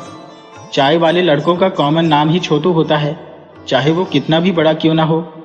वीर ने हंसते हुए कहा, आज से मैं तुम्हें छोटू नहीं कार्तिक बुलाऊंगा, चलेगा ना? ये कहते हुए वीर ने अपने वॉलेट से रुपये 10 का नोट निकाला और उसे दिया। लड़के ने मुस्कुराते हुए पैसे लिए और चला गया। वीर ने चाय की एक हल्की घूंट ली और एक पल के लिए खुद को चाय की गहराई में खोते हुए महसूस किया। चाय में भी एक अलग तरह का नशा होता है जो केवल वही लोग समझ सकते हैं जो इसे शौक से पीते हैं। अचानक चाय वाले लड़के ने रेडियो ऑन कर दिया और रेडियो पर नागिन फिल्म का वही दर्द भरा गाना बजने लगा, तेरे संग प्यार में नहीं तोड़ना। यह वही गाना था जो वीर अपने सपनों में कई बार सुन चुका था। उस गाने की धुन सुनते ही वीर का सिर घूमने लगा, मानो वह एक बार फिर से अपने सपनों की दुनिया में खो गया हो। वीर की आंखों के सामने कुछ धुंधले अस्पष्ट दृश्य उभरने लगे। उन धुंधले दृश्यों में कुछ चेहरे साफ नहीं दिख रहे थे, परंतु आवाजें पूरी तरह स्पष्ट थी। एक लड़की गहरे लाल रंग के शादी के जोड़े में एक बंद कमरे के अंधेरे कोने में सिमटी बैठी अपनी दर्द भरी सुरीली आवाज में जैसे किसी अनजान गीत को गुनगुना रही थी। उसकी सिसकती हुई आवाज, मान मेरी सगुनम मैंने मोती भरे, वीर के कानों में गूंजने लगी। ये कौन सी विचित्र परिस्थिति थी जिसमें वीर हंसता जा रहा था? क्यों बार बार यही गीत उसकी यादों में गूंज रहा था? वह लड़की जो अंधेरे में एक कोने में बैठी थी, कौन थी? क्यों उसकी आवाज इतनी दर्द भरी थी? क्या उसका कोई संबंध वीर से था या यह बस एक भ्रम था? इन सवालों से वीर का मस्तिष्क विचलित हो उठा। अचानक उसने अपनी अधूरी चाय वहीं टेबल पर छोड़ दी और तेजी से अपनी बाइक उठाकर भाग खड़ा हुआ, मानो वह उस गीत से भागने की कोशिश कर रहा हो। हालांकि चाय की उस तफरी से काफी दूर निकल आया था, लेकिन वह गीत अभी भी उसके कानों में गूंज रहा था, उसकी हर सोच पर हावी हो रहा था। वीर कॉलेज के कैंपस में दाखिल हुआ, अपनी बाइक पार्क की और लॉबी से होते हुए क्लास की ओर जाने लगा। अचानक उसके सामने एक लड़की आई, माया, वही माया जो उसे दिल से चाहती थी। माया ने उसे रोकते हुए कहा, वीर, कल रात मैंने मैसेज किया था, तुमने जवाब क्यों नहीं दिया? वीर माया की ओर देखता रहा। वह माया से बहुत प्यार करता था, पर फिर भी उससे बचता रहता था। मुस्कुराते हुए उसने कहा, माया, मेरा फोन डिस्चार्ज हो गया था और रात भी काफी हो गई थी। माया का गुस्सा बढ़ता जा रहा था। उसने तीखे स्वर में कहा, बहाने मत बनाओ वीर, मैं तुम्हें अच्छे से जानती हूँ। वीर ने हंसते हुए कहा, सच में यार, तेरी कसम, मैं झूठ नहीं बोल रहा। इसी बीच वीर का फोन बज उठा। वही गीत तेरे संग प्यार में नहीं तोड़ना फिर से बजने लगा। वीर का चेहरा फिर से उतरा और उसके कानों में वही धुंधले दृश्य उभरने लगे। उसने गुस्से में फोन उठाया और बिना सोचे समझे कॉल काट दी। माया ने उसे डांटते हुए कहा, कितनी बार कहा है अपनी रिंगटोन बदल लो। माया ने अपनी आदत के अनुसार हल्के लहजे में हंसते हुए कहा, अरे, यह एकता कपूर की नागिन की रिंगटोन है, मेरी फेवरेट है, कैसे बदल दूं? वीर ने गुस्से में कहा, तो मत बदल, पर यह डिब्बा मोबाइल मेरे सामने नहीं बजना चाहिए।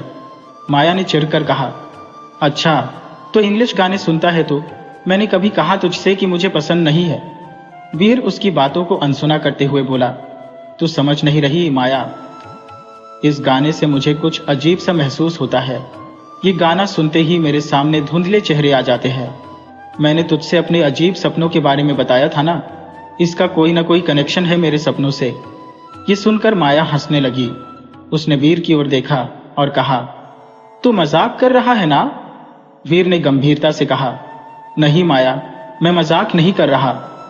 माया ने वीर की आंखों में झांकते हुए कहा, सच कहूं तो मुझे भी तुझसे कुछ जरूरी बात करनी है। वीर ने उसकी आंखों में सवालिया नजरों से देखा।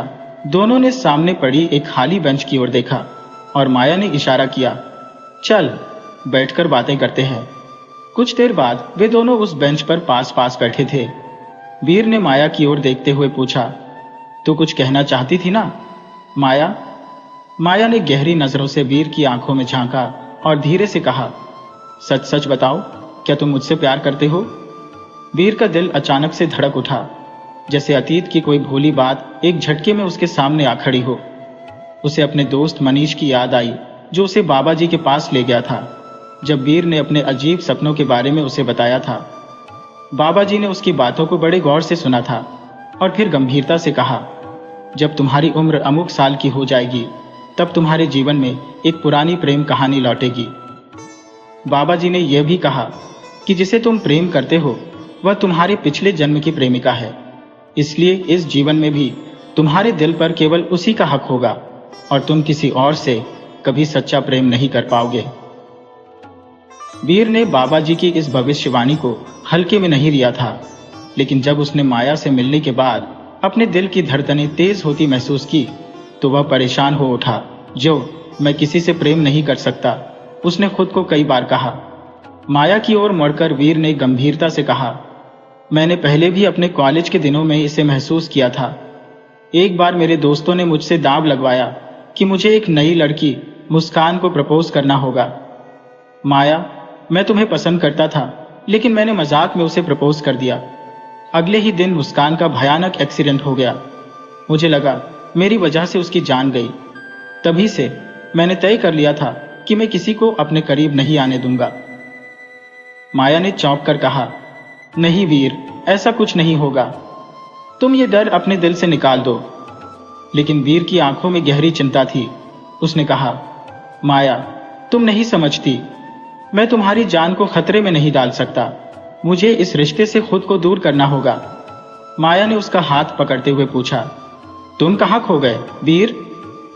वीर की आंखों में एक भारीपन था। उसकी नजरें माया की आंखों से बचने लगी। वह जानता था कि उसे इस सवाल का उत्तर ना में देना होगा, लेकिन माया फिर से बोली, तो बताओ वीर, क्या तुम मुझसे प्यार करते हो? वीर ने धीरे से कहा, माया, सच्चाई यह है कि तुम सिर्फ मेरी एक अच्छी दोस्त हो, इसके अलावा कुछ नहीं। माया का चेहरा मानो अचानक मुरझा गया। उसकी आंखें भीग गईं। वीर ने अपनी बात पूरी करने की कोशिश की। मैंने तुम्हें कभी उस नजर से नहीं देखा। माया ने उसकी ओर देखा। उसकी आंखों में आंसू थे, लेकिन उसकी आवाज में सच्चाई झलक रही थी। वीर, तुम्हारी आंखें कुछ और कह रही है। तुम मुझसे प्यार करते हो, क्यों झूठ बोल रहे हो? वीर ने ठंडे लहजे में कहा, माया, मेरी आंखें कुछ भी कहें, लेकिन सच यही है कि मैं तुमसे प्यार नहीं करता। ये सुनकर माया की आंखों में आंसू छलक पड़े। वह बिना कुछ कहे उठी और वहां से चली गई, जैसे उसके दिल के टुकड़े टुकड़े हो गए हो। वीर ने उसकी पीठ की ओर देखा, लेकिन वह उसे रोक नहीं पाया। उसे खुद पर एक भारी अपराध बोध का एहसास हो रहा था, लेकिन उसने माया से सच कह दिया था। क्लास में वीर का मन कहीं भी नहीं लग रहा था। वह जानता था कि उसने माया के साथ बहुत गलत किया, लेकिन उसके पास और कोई चारा नहीं था। इस तरह दिन गुजरने लगे, लेकिन वीर के दिल में वह खालीपन बना रहा। आज वीर की जिंदगी का 21वां साल पूरा हो चुका था और उस दिन का इंतजार उसे हमेशा से था, जिस दिन बाबा जी ने भविष्यवाणी की थी कि वो आएगी, लौट कर जरूर आएगी। उस खास दिन को मनाने के लिए वीर ने अपने करीबी दोस्तों के साथ साथ माया को भी आमंत्रित किया था, क्योंकि बिना माया के वो दिन अधूरा सा लगता था। मगर माया आई नहीं। वीर की उम्मीदें धीरे धीरे टूटने लगी। आखिरकार उसने अपने बाकी दोस्तों के साथ मिलकर माया के बिना ही केक काटा और जन्मदिन मना लिया। रात देर तक दोस्तों के साथ खूब हंसी मजाक, गाने बजाने और नाचने में वक्त बीता। लगभग 2 बजे सब अपने अपने घर चले गए और वीर भी थक कर चूर हो गया था। वह कपड़े भी नहीं बदल पाया और बिस्तर पर यूं ही ढेर हो गया। नींद तो आई, मगर कुछ ही पलों में वीर की नींद किसी हल्की सी छन छन की आवाज से टूटी। कानों में पायल की आवाज और फिर वही सुरीला गाना जो उसने कई बार अपने सपनों में सुना था गूंजने लगा। वीर चौंक उठा। कमरे में कहीं कोई रेडियो या टीवी नहीं चल रहा था, लेकिन उसे लगा जैसे कोई मधुर आवाज में गा रहा हो, कोई खूबसूरत लड़की। वह गाना था तेरे संग प्यार में नहीं तोड़ना। वह आवाज वीर के सपनों में अक्सर सुनाई देती थी, मगर आज वह सच में उसके आसपास गूंज रही थी। वीर हड़बड़ाकर उठ बैठा। उसे लगा कि वह फिर से सपना देख रहा होगा, लेकिन नहीं, इस बार यह हकीकत थी। वीर ने घड़ी देखी। रात के 2:10 हो रहे थे। खिड़की आधी खुली थी और ठंडी हवाओं के साथ वह दर्द भरी आवाज अंदर आ रही थी। वीर घबराकर खिड़की की तरफ बढ़ा और बाहर झांका, मगर वहां कोई नहीं था। फिर भी वो आवाज लगातार उसके कानों में गूंज रही थी। वीर ने हिम्मत करके कमरे का दरवाजा खोला और बाहर निकल आया। उसने अपने मोबाइल की टॉर्च ऑन की और इधर उधर देखा। अचानक उसकी नजर दूर एक लाल साड़ी पहने खुले बालों वाली लड़की पर पड़ी, जो धीरे धीरे आगे बढ़ रही थी। वीर को महसूस हुआ कि यह वही लड़की है जो उसके सपनों में अक्सर आती थी। उसकी धड़कनें तेज हो गई और वह उस अनजान लड़की की ओर दौड़ पड़ा। लड़की धीरे धीरे गली के दूसरी तरफ बढ़ रही थी और गा रही थी, तेरे संग प्यार में नहीं तोड़ना। वीर ने आवाज दी, हेलो, कौन हो तुम? लेकिन जवाब मिलने से पहले ही लड़की चांदनी रात की हल्की ठंडी हवाओं में समा गई। वीर स्तब्ध खड़ा रह गया। वह दृश्य उसकी आंखों से ओझल हो चुका था, लेकिन वह सुरीली आवाज अब भी उसके कानों में गूंज रही थी। सुबह जब वीर जागा तो उसे रात का कुछ भी याद नहीं था। उसने अपने दोस्तों से देर रात तक की गई पार्टी के बारे में सोचा, लेकिन कुछ धुंधला सा लगने लगा। व्हाट्सएप चेक किया तो माया का कोई मैसेज भी नहीं था। वीर सोचने लगा, आखिर माया उसे इतना अनदेखा क्यों कर रही है? उसके मन में सवाल उमड़ने लगे। उसने तुरंत माया को मैसेज किया, माया, मुझे तुमसे बहुत जरूरी बात करनी है। आज शाम 5 बजे इस्कॉन मॉल में मैं तुम्हारा इंतजार करूंगा, प्लीज आ जाना। वीर ने ठान लिया था कि चाहे कुछ भी हो जाए, आज वह अपने प्यार का इजहार जरूर करेगा। यूट्यूब खोला तो सबसे पहला वीडियो वही था, तेरे संग प्यार में नहीं तोड़ना। ये गाना वीर से जुड़ा क्यों था? हर बार क्यों उसे यही गाना सुनाई देता है? विचारों में खोया हुआ वीर ऑटोप्ले में गाने को सुनते सुनते असहाय महसूस करने लगा। इस बार गुस्से में उसने अपना मोबाइल उठाकर दीवार पर दे मारा। टकराने और गिरने की आवाज के साथ ही मोबाइल टूट गया। बैटरी बाहर गिर गई और स्क्रीन भी चकनाचूर हो गई। मगर हैरानी की बात यह थी कि गाना अब भी चल रहा था। वीर का दिल तेजी से धड़कने लगा। वह डरकर अपने कमरे से बाहर भागा। शाम का वक्त था। वीर और माया इस्कॉन मॉल के कैफे में आमने सामने बैठे थे। माया की निगाहें वीर के हर सवाल का जवाब ढूंढ रही थी। खामोशी को तोड़ते हुए वीर ने माया का हाथ थाम लिया। धीरे से बोला, माया, मैं भी तुमसे प्यार करता हूं। जैसे ही माया ने यह सुना, उसके चेहरे पर बिछी उदासी की चादर हट गई और उसकी आंखों में चमक लौट आई। उसने हैरान होकर पूछा, सच में तुम मुझसे इतना प्यार करते हो वीर? वीर ने जवाब दिया, हाँ माया, मैं तुमसे बहुत प्यार करता हूं।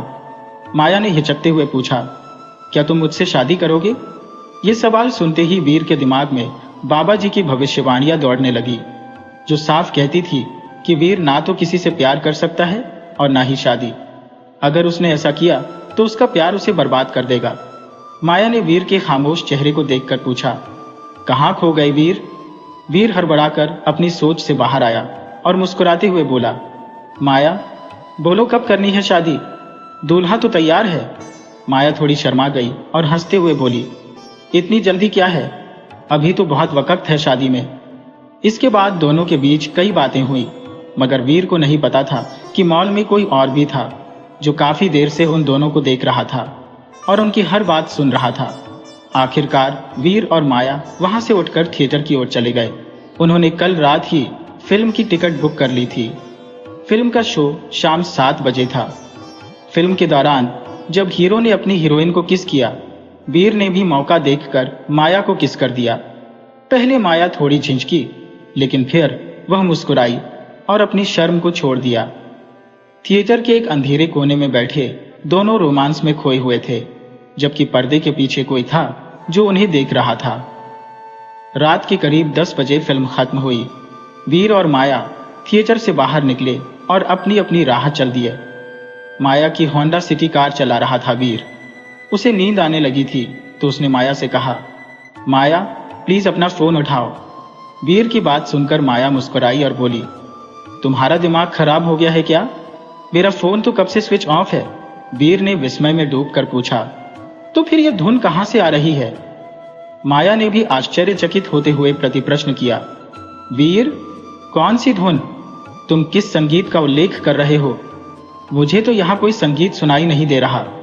वीर ने जिद भरे स्वर में कहा, अरे वही तुम्हारी वह रिंगटोन वाली धुन अभी सुनाई दे रही है। वीर की बातों पर उसकी मां ने भी हैरत से उसकी ओर देखा। बोली, तुम कैसी बातें कर रही हो? मुझे तो कुछ भी समझ में नहीं आ रहा।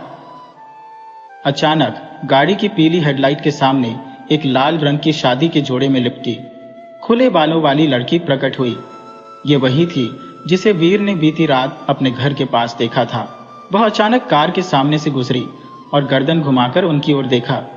इस बार वीर को उसका चेहरा साफ नजर आ गया। वह लाल साड़ी में 16 श्रृंगार किए हुए थी, जैसे अपनी ही शादी से भाग आई हो। उसके खूबसूरत चेहरे पर बरसों की असहायता और आंखों में उम्र भर के आंसू झलक रहे थे। उसे यूं अचानक अपनी कार के सामने देख वीर ने घबराकर स्टीयरिंग मोड़ दिया, मगर पल भर में ही वह उनकी नजरों से ओझल हो गई। वीर की कार अपना संतुलन खो बैठी और सीधे एक बड़े पेड़ से जा टकराई। माया की कराहती चीख के साथ एक जोरदार धमाका हुआ और वीर का सिर स्टीयरिंग से टकराकर बेहोश हो गया। 2 दिन बाद वीर की आंखें अस्पताल के एक सफेद कमरे में खुली। वह संजीवनी नामक अस्पताल के फर्स्ट फ्लोर पर कमरे नंबर 2 में लेटा हुआ था। सिर पर लगी चोट की वजह से उसकी धुंधली चेतना अभी पूरी तरह से लौट नहीं पाई थी। हादसे की धुंधली यादें अब भी उसकी आंखों के सामने घूम रही थी। वही सफेद कमरे जिसमें एक मासूम लड़की बरसों की नींद में सोई पड़ी थी। उसे देख वीर को ऐसा महसूस हुआ जैसे वह उसे जानता हो, जैसे वह कोई बेहद करीबी हो। लेकिन कौन थी वह, और वीर को ही क्यों दिख रही थी? इन सवालों से घिरा वीर पुरानी घटनाओं को याद करने लगा। एक पुराने सरकारी स्कूल की बिल्डिंग उसकी आंखों के सामने उभर आई। उस क्लासरूम में प्रिंसिपल साहब अंदर आए और रोल नंबर 4011 की संध्या शर्मा को खड़ा किया। वह घबराई हुई मासूम लड़की धीरे से उठी। प्रिंसिपल साहब ने मुस्कुराते हुए कहा, अच्छा तो तुम ही हो संध्या? घबराओ मत, मैं तो तुम्हें यह बताने आया हूं कि पिछली बार स्कूल में जो संगीत प्रतियोगिता हुई थी उसमें तुम पहले स्थान पर आई हो। यह सुनकर संध्या की आंखों में खुशी झलकने लगी। उस वक्त खिड़की से बाहर खड़ा एक छोटा लड़का वीर उसकी प्यारी मुस्कान को देख रहा था। उस मुस्कान ने जैसे वीर का दिल जीत लिया था। वह 10वीं कक्षा में था और संध्या 9वीं में। उनका स्कूल का समय अलग अलग था। वीर सुबह जाता और दोपहर में लौट आता, जबकि संध्या दोपहर में जाती और शाम ढलने से पहले लौटती थी। घर लौटते वक्त संध्या अक्सर वीर को रास्ते में मिल जाती। वीर उसे देखता और वह लाज से नजरें झुकाकर अपनी सहेलियों के साथ आगे बढ़ जाती। कभी कभी वह जानने के लिए पीछे मुड़कर देखती कि क्या वीर उसे देख रहा है। वीर की निगाहें उसकी ओर उठती और उनकी नजरें मिलते ही वह शर्माकर तेजी से भाग जाती। रोजमर्रा की इन छोटी छोटी मुलाकातों में मानो संध्या का भी दिल वीर के लिए धड़कने लगा था। जब भी वो उसके सामने से गुजरती उसे चुपके से नजरें चुराकर देखती रहती। वीर भी भीड़ में जानबूझकर उसके करीब से गुजरता, जैसे उसे छूने का कोई बहाना ढूंढ रहा हो। उस एक पल के हाथों के हल्के से स्पर्श ने मानो उसकी धड़कन को एक तड़पती चिंगारी में बदल दिया था। वीर का दिल जैसे उस बिजली के झटके से भर जाता और संध्या की वही प्यारी मुस्कान जिस पर वीर मर मिटा था उसे एक बार फिर घायल कर देती। वो कुछ दूर जाकर चुपके से पीछे मुड़कर देखती और फिर उसकी नजरों को पकड़ते ही एक मासूम मुस्कान के साथ आगे बढ़ जाती। उनकी इन नजर चुराई मुलाकातों ने किसी को जलाना शुरू कर दिया था। दोनों के बीच कोई ऐसा शख्स था जो इस प्रेम को पनपते हुए नहीं देखना चाहता था।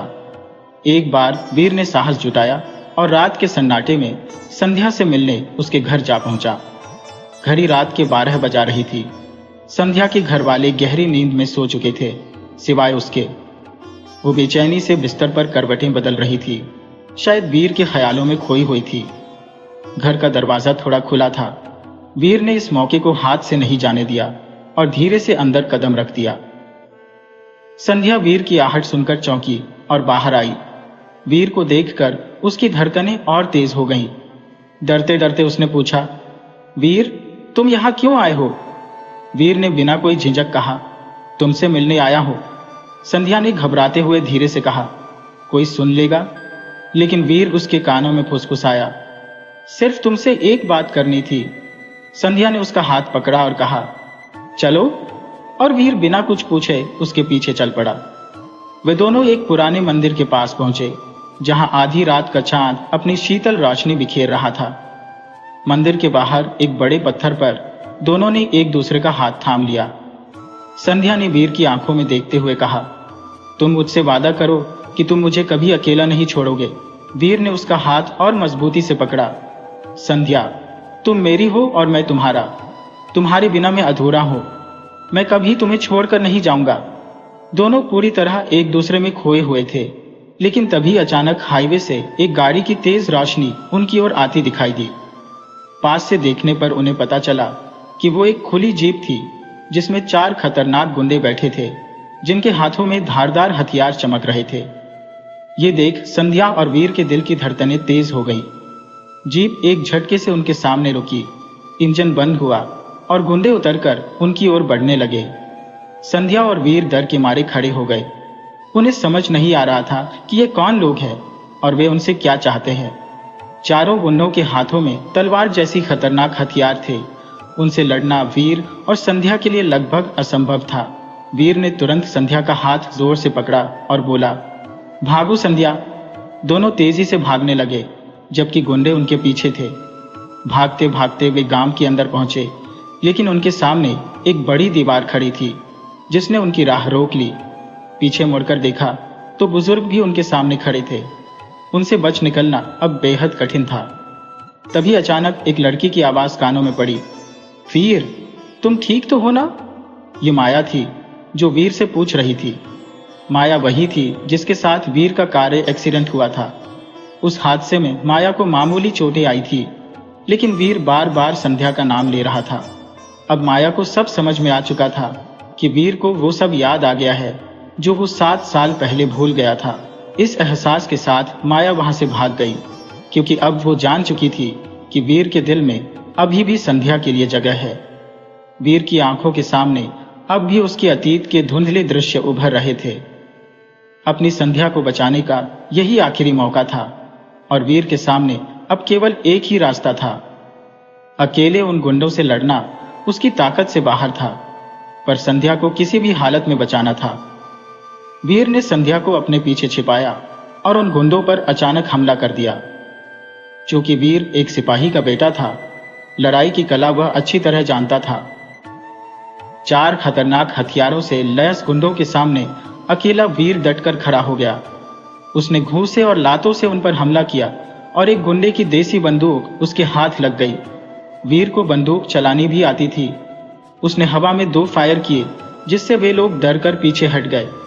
वीर ने आदेश दिया, सब अपने हथियार फेंको। घबराए हुए गुंडों ने तलवारें नीचे फेंक दी।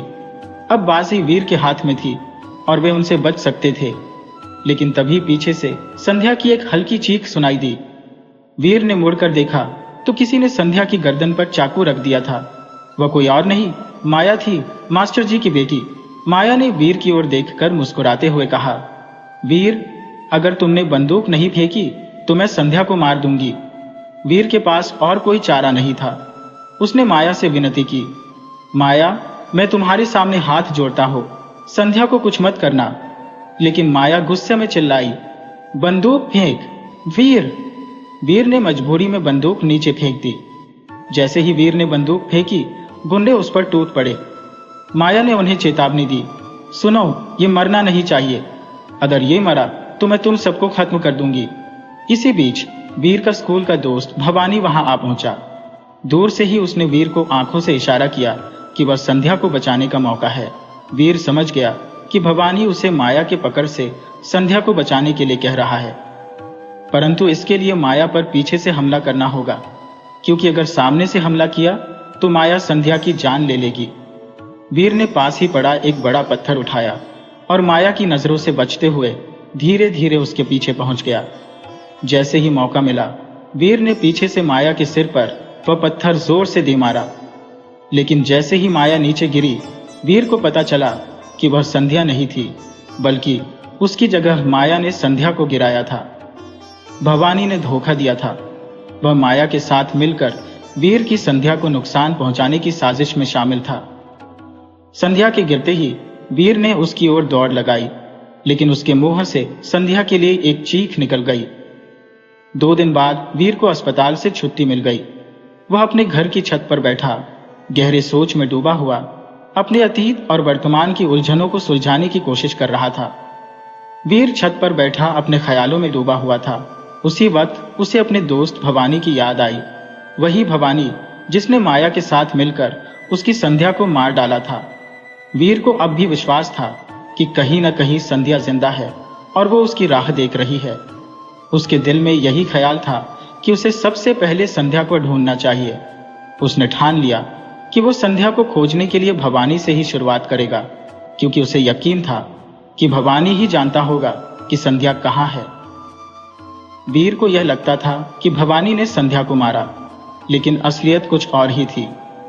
भवानी ने बताया कि उस रात जब वह माया के पीछे जा रहा था, उसके कदमों की आहट से माया सतर्क हो गई थी।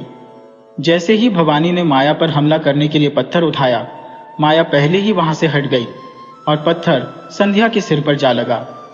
संध्या वहीं गिर पड़ी। वीर को यह सब समझने में वक्त लगा, पर वह सोच में डूब गया कि सच क्या है। तभी पीछे से एक मीठी आवाज आई, तुम्हारा प्यार जिंदा है। वीर ने पीछे मुड़कर देखा तो सामने एक लड़की शादी के जोड़े में खड़ी थी। ये वही लड़की थी जिसे वह कई बार अपने सपनों में देख चुका था। ये वही लड़की थी जो एक्सीडेंट वाली रात उसकी कार के सामने अचानक आ गई थी। वीर ने उसे हैरानी से देखा। उसके मन में सवाल उठे, वो लड़की कौन थी? उसका वीर से क्या रिश्ता था? लड़की ने मुस्कुराते हुए कहा, जानना चाहते हो कि मैं कौन हूं? तो सुनो। आज से 25 साल पहले इसी शहर के बीचों बीच एक बहुत बड़ी हवेली हुआ करती थी, ठाकुर प्रताप सिंह की हवेली।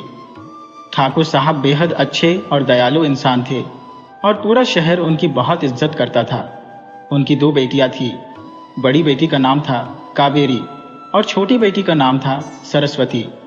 बचपन से ही कावेरी एक प्रतिष्ठित गायिका बनना चाहती थी और इसके लिए वह कई सालों से मेहनत कर रही थी। कावेरी जिद्दी स्वभाव की थी, बिल्कुल अपनी मां की तरह। उसे जो चाहिए होता था वह उसे पाकर रहती थी, और अगर ना मिले तो उसे छीनने से भी पीछे नहीं हटती थी। दूसरी तरफ सरस्वती अपने पिता की तरह सीधी सादी और संतोषी थी। जो भी मिले उसे ईश्वर की मर्जी मानकर स्वीकार कर लेती थी। सरस्वती को भी बचपन से गाने का बहुत शौक था और उसकी आवाज इतनी सुरीली थी कि लोग उसे सुनने के लिए बेताब रहते थे। एक दिन उनके स्कूल में एक सांस्कृतिक कार्यक्रम हुआ जिसमें गाने की प्रतियोगिता रखी गई थी। उस प्रतियोगिता में कावेरी, सरस्वती और उनकी खास सहेली मोहिनी ने भाग लिया। प्रतियोगिता शुरू हुई और सबसे पहले कावेरी की बारी आई। कावेरी ने बहुत अभ्यास किया था, पर गाते वक्त वह अपनी आवाज पर काबू नहीं रख पाई। उसका गाना इतना बेसुरा लगा कि वहां बैठे सभी लोग जोर जोर से हंसने लगे। कावेरी सबके बीच मजाक का पात्र बन गई। स्कूल के सारे बच्चे उसे बेसुरी कहकर चिढ़ाने लगे। लड़की ने वीर को यह कहानी सुनाते हुए कहा, अब समझे वीर, तुम्हारे सवालों का जवाब यही है कि मैं वही सरस्वती हूँ। हाथ में माइक थामे उसकी मधुर और भावपूर्ण आवाज ने उस वक्त के सबसे प्रिय फिल्म नागिन का गीत गाया, तेरे संग प्यार में नहीं तोड़ना। रेडियो पर भी यही गाना बज रहा था और संपूर्ण शहर उसकी यह आवाज सुनने को बाध्य था, मानो किसी अदृश्य धागे से खींचता चला जा रहा हो। उसकी आवाज का दर्द और मिठास ऐसा था जिसने सुनने वालों को न चाहकर भी उसकी ओर खींच लिया। वहीं स्कूल के मैदान में बैठे तमाम छात्र छात्राओं के बीच एक लड़का उसकी उस सुरीली आवाज को दिल से महसूस कर रहा था। वह सफेद शर्ट और ग्रे पैंट में बैठा हल्के बढ़े हुए बालों वाला वीर था, जो ठेठ मंच पर खड़ी सरस्वती को टकटकी लगाए देख रहा था। वीर का दिल उस सुरीली आवाज के साथ साथ सरस्वती की ओर खींचता चला जा रहा था। वह आवाज जैसे सीधे उसके हृदय तक जा पहुंची थी। वीर ठाकुर साहब के दोस्त रतन सिंह का छोटा बेटा था। वैसे तो स्कूल की सभी लड़कियां वीर पर जान छिड़कती थी, लेकिन कावेरी को खास तौर पर वीर पसंद था। यह जानकर बाकी लड़कियां उसे देखने की हिम्मत भी नहीं करती थी। जब सरस्वती ने गाना खत्म किया तो पूरा स्कूल तालियों की गूंज में उसे सम्मान देते हुए खड़ा हो गया। बस कावेरी ही एकमात्र थी जो जलन से तमतमा रही थी, उसकी अपनी बहन से। कावेरी को वीर पसंद था, लेकिन वीर का दिल अब सरस्वती पर आ गया था। उस दिन सरस्वती ने न केवल प्रतियोगिता जीती, बल्कि पूरे शहर का दिल जीत लिया। ठाकुर साहब की बेटी होने के साथ साथ उसकी आवाज में ऐसा जादू था कि हर कोई उसका मुरीद हो गया। वही प्रतियोगिता जिसमें कावेरी सालों से पहले नंबर पर आना चाहती थी, सरस्वती ने एक ही दिन में वो सब कुछ पा लिया। वीर भी उसकी आवाज के जादू में खो गया। सरस्वती की सहेली मोहिनी भी चोरी छिपे वीर को चाहती थी, लेकिन कावेरी के डर से वह अक्सर खुद को वीर से दूर ही रखती थी। एक दिन वीर ने चुपके से मोहिनी को एक पत्र पकड़ा, जिसमें लिखा था कि उसने सरस्वती के गाने से प्रभावित होकर उसे दिल से अपना लिया है। मोहिनी का दिल टूट गया, क्योंकि जिसे वह चाहती थी वह किसी और से प्रेम करता था। परंतु मोहिनी ने अपने प्यार को त्यागते हुए वह पत्र सरस्वती को सौंप दिया। सरस्वती, जो सीधे सादे स्वभाव की घरेलू लड़की थी, प्रेम के इस जाल में फंसना नहीं चाहती थी। उसने वीर के प्यार को ठुकरा दिया। उधर कावेरी को यह बात देर से ही सही, लेकिन समझ आ गई कि उसका वीर अब सरस्वती के प्यार में पड़ चुका है। कावेरी को लगने लगा कि उसकी बहन न केवल उसकी सफलता को छीन रही थी, बल्कि उसकी खुशियों पर भी हावी हो रही थी। जलन ने उसे अंधा कर दिया और उसने अपने पिता के साथ 8 लोगों को पैसा देकर कहा, जाओ और सरस्वती को मार डालो। वह वीर को पाने के लिए अपनी बहन की जान लेने तक को तैयार हो चुकी थी। शाम के समय जब सरस्वती और मोहिनी स्कूल से वापस लौट रही थी, एक गाड़ी उनके सामने आकर रुकी। गाड़ी से 2 व्यक्ति बाहर निकले, जिनके चेहरों को कपड़े से ढका हुआ था। सरस्वती तुरंत पहचान नहीं पाई, लेकिन उसे अंदाजा हो गया कि यह हमला उसके घर के किसी न किसी व्यक्ति के इशारे पर हो रहा है। उन्होंने चाकू निकालकर सरस्वती और मोहिनी पर हमला कर दिया। मोहिनी वहीं घायल पड़ी रह गई, जबकि वे लोग सरस्वती को कंधे पर उठाकर गाड़ी में डालकर फरार हो गए। मोहिनी घायल अवस्था में दौड़ती हुई घर पहुंची और सारी बातें ठाकुर साहब को बताई। ठाकुर साहब अपने आदमियों के साथ सरस्वती को बचाने के लिए निकल पड़े। इस घटना की खबर वीर को भी लग गई। जब सरस्वती को उठाकर ले जाया जा रहा था, वीर ने उन लोगों को दूर से देख लिया और तुरंत अपनी बाइक लेकर उनका पीछा किया। कुछ देर बाद वह एक फार्म हाउस पर पहुंचा, जहां वही गाड़ी खड़ी थी। वीर को यकीन हो गया कि सरस्वती वहीं कैद है। वीर चुपचाप फार्म हाउस के करीब पहुंचा, जहां उसने देखा कि दरवाजे के बाहर हथियारों से लैस कुछ गुंडे पहरा दे रहे थे। सरस्वती को बचाने के लिए उसे अब इन गुंडों का सामना करना था। वीर को लड़ने की कला आती थी, इसलिए वह एक एक करके बिना आवाज किए सभी गुंडों को मार गिराया। जैसे ही सारे गुंडे ढेर हो गए, वीर फार्म हाउस के दरवाजे की ओर बढ़ा। तभी पीछे से एक बड़ा गुंडा बंदूक ताने हुए उसके सामने आ गया। वीर ने चालाकी से उसकी बंदूक छीन ली और उसी बंदूक से उसे मार गिराया। वीर ने फिर अंदर जाकर रस्सियों से बंधी सरस्वती को आजाद किया और उसे बाहर ले आया। तभी ठाकुर साहब अपनी गाड़ी लेकर वहां पहुंचे और सरस्वती दौड़कर रोते हुए अपने पिता से लिपट गई। ठाकुर साहब ने वीर की बहादुरी को देखकर उसकी खूब तारीफ की। उन्होंने कहा, वीर, तुम्हारे पिता से मैं अक्सर तुम्हारी बहादुरी की बातें सुना करता था, लेकिन आज खुद देख लिया। तुमने आज अपनी जान की परवाह किए बिना मेरी बेटी की जान बचाई है। सच कहो तो तुम्हारी इस बहादुरी को देखकर मैं बहुत खुश हूं। मांगो, तुम्हें क्या चाहिए? वीर ने बड़ी विनम्रता से कहा, ठाकुर साहब, मैंने जो कुछ भी किया उसे अपना फर्ज समझकर किया है। अगर आप मुझे कुछ देना चाहते हैं तो बस अपना आशीर्वाद दीजिए। वीर ने उनके चरण छुए और धीरे धीरे समय बीत गया। 2 साल बाद सरस्वती और वीर एक दूसरे के और करीब आ गए। शहर के किनारे मोहिनी के घाव की टीस अभी भी उसकी आत्मा में बसी थी। लखीमपुर की पहाड़ियां, जिनकी चोटियों के पार वो अद्वितीय झील फैली थी, जहां मीरा और सरस्वती चोरी छिपे मुलाकातें करते थे। झील के परे उस शांत पानी के बीच वे एक दूसरे की बाहों में बंधे आसपास की सुंदरता में खो जाया करते। इस राज को मोहिनी के सिवा और कोई नहीं जानता था। एक दिन कावेरी ने वीर के सामने अपने प्रेम का इजहार किया, पर वीर ने ठुकराते हुए कहा, कावेरी, मैं तुमसे नहीं बल्कि तुम्हारी बहन सरस्वती से प्रेम करता हूं। ये शब्द कावेरी के भीतर आग की लपट बन गए। उसकी बहन सरस्वती, जो पहले से ही उसकी आंखों में दुश्मन बन चुकी थी, अब उसकी खुशियों के साथ साथ उसका प्यार भी छीनने लगी थी। कावेरी के दिल में सरस्वती और वीर को अलग करने की भावना जैसे जहर की तरह फैल गई। उसने ठान लिया कि अब सरस्वती और वीर को अलग करने का केवल एक ही रास्ता है। कावेरी सीधे ठाकुर साहब के पास गई और बोली, बापू, मुझे वीर से प्रेम है और मैं चाहती हूं कि आप हमारी शादी तय कर दें। ठाकुर साहब उसकी बात सुनकर बहुत खुश हुए, क्योंकि वे पहले से ही वीर जैसा बहादुर दामाद अपने घर में देखना चाहते थे। उन्होंने तुरंत अपने मित्र रतन सिंह को बुलाकर कावेरी और वीर के रिश्ते पर चर्चा की। वीर को जब ये बात बताई गई तो उसने बिना सोचे समझे हाँ कर दी, यह सोचते हुए कि यह रिश्ता सरस्वती के साथ तय हो रहा है। उत्साहित वीर सरस्वती से मिलने झील के पास पहुंचा, जहां सरस्वती पहले से उसका इंतजार कर रही थी। उसे देखकर वीर ने उसे अपनी बाहों में भर लिया और बोला, सरस्वती, आज ठाकुर साहब ने मुझे अपने दामाद के रूप में स्वीकार कर लिया है और जल्द ही हमारी शादी होगी। सरस्वती यह सुनकर खुशी से फूली नहीं समाई। उसकी आंखों में वीर के साथ जीवन के नए सपनों की झलक थी। लेकिन दूर खड़ी कावेरी यह सब देख रही थी और उसकी आंखों में जलन और द्वेष के बीज पनपने लगे। उसे यकीन हो गया कि जब तक सरस्वती उसके रास्ते में है, तब तक वह वीर को कभी नहीं पा सकेगी। कावेरी ने सरस्वती को अपने रास्ते से हटाने के लिए एक चाल चली। उसने सूर्या नाम के एक अजनबी से मदद ली, जिसे उसने योजना समझाते हुए कहा, सूर्य, झील के किनारे तैयार रहना। एक लाल कपड़े में सजी लड़की वहां आएगी और जैसे ही वह आए उसे खंजर से मार डालना। तब तक मारना जब तक वह पूरी तरह से खत्म न हो जाए।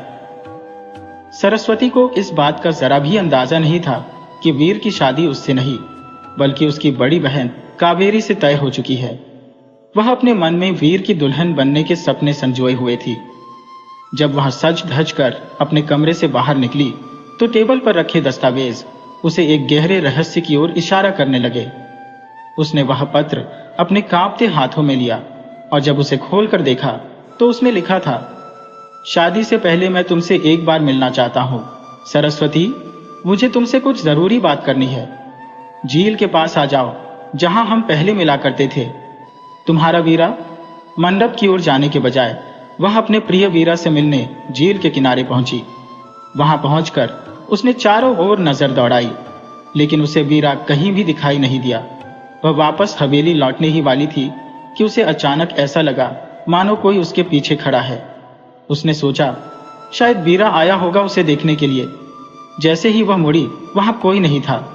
वह मन ही मन बुदबुदाई, ये वीरा भी ना। तभी उसकी पीठ के पीछे दबे पांव कोई और आ गया। उसका चेहरा कपड़े से ढका हुआ था और हाथ में रामपुरी का चमचमाता तेजधार चाकू था। वीरा ने उसे मिलने के लिए बुलाया था, लेकिन वह नहीं आया। जब सरस्वती निराश होकर वापस मुड़ने लगी, उसी पल उस व्यक्ति ने खंजर को उसकी छाती में गहरा उतार दिया। एक घुटी चीख उसके होठों से निकल गई।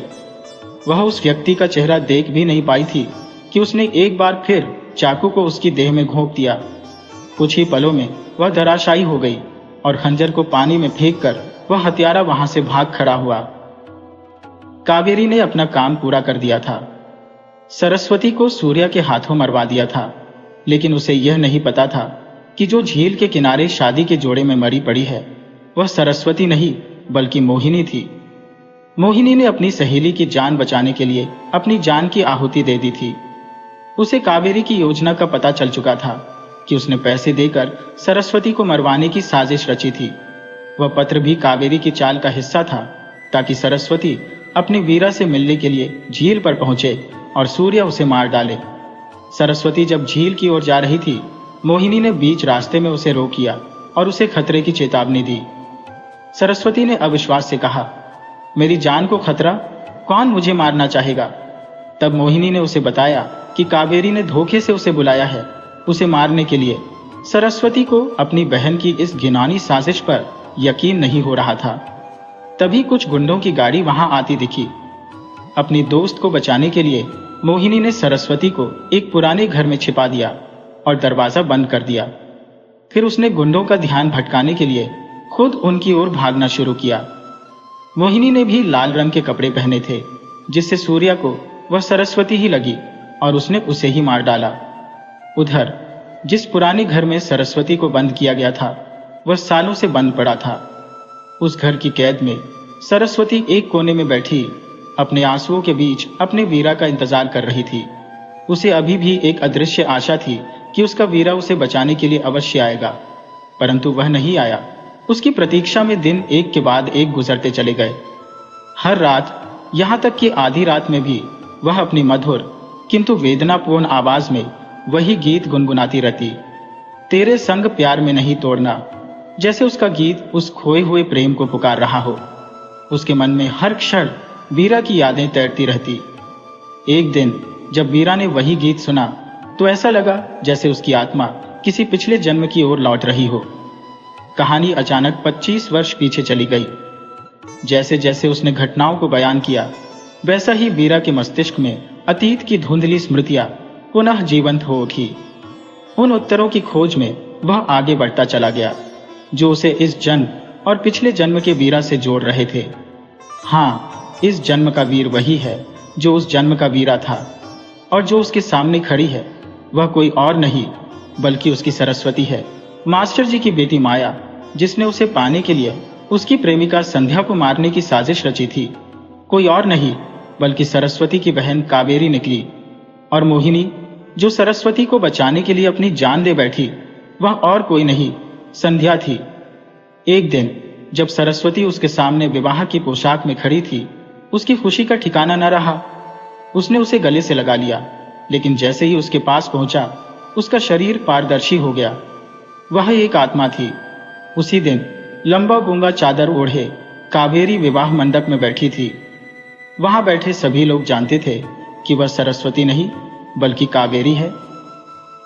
विवाह की पहली रात जब वीर ने उसे सरस्वती समझकर उसका घूंघट उठाया, तब उसे सच्चाई का आभास हुआ। वह कावेरी थी, न कि सरस्वती। यह देखकर वीर हैरान रह गया और गुस्से से पूछा, यह क्या मजाक है? कावेरी, सरस्वती कहाँ है? उसकी निराशा पर कावेरी हंस पड़ी और उत्तर दिया, वह वही है जहां उसे होना चाहिए था। वीर ने अविश्वास में पूछा, मतलब? कावेरी ने मुस्कुराते हुए कहा, मैंने उसे मार दिया। गुस्से से बेकाबू होकर वीर ने चिल्लाते हुए कहा, क्या बकवास कर रही हो? बताओ वह कहाँ है?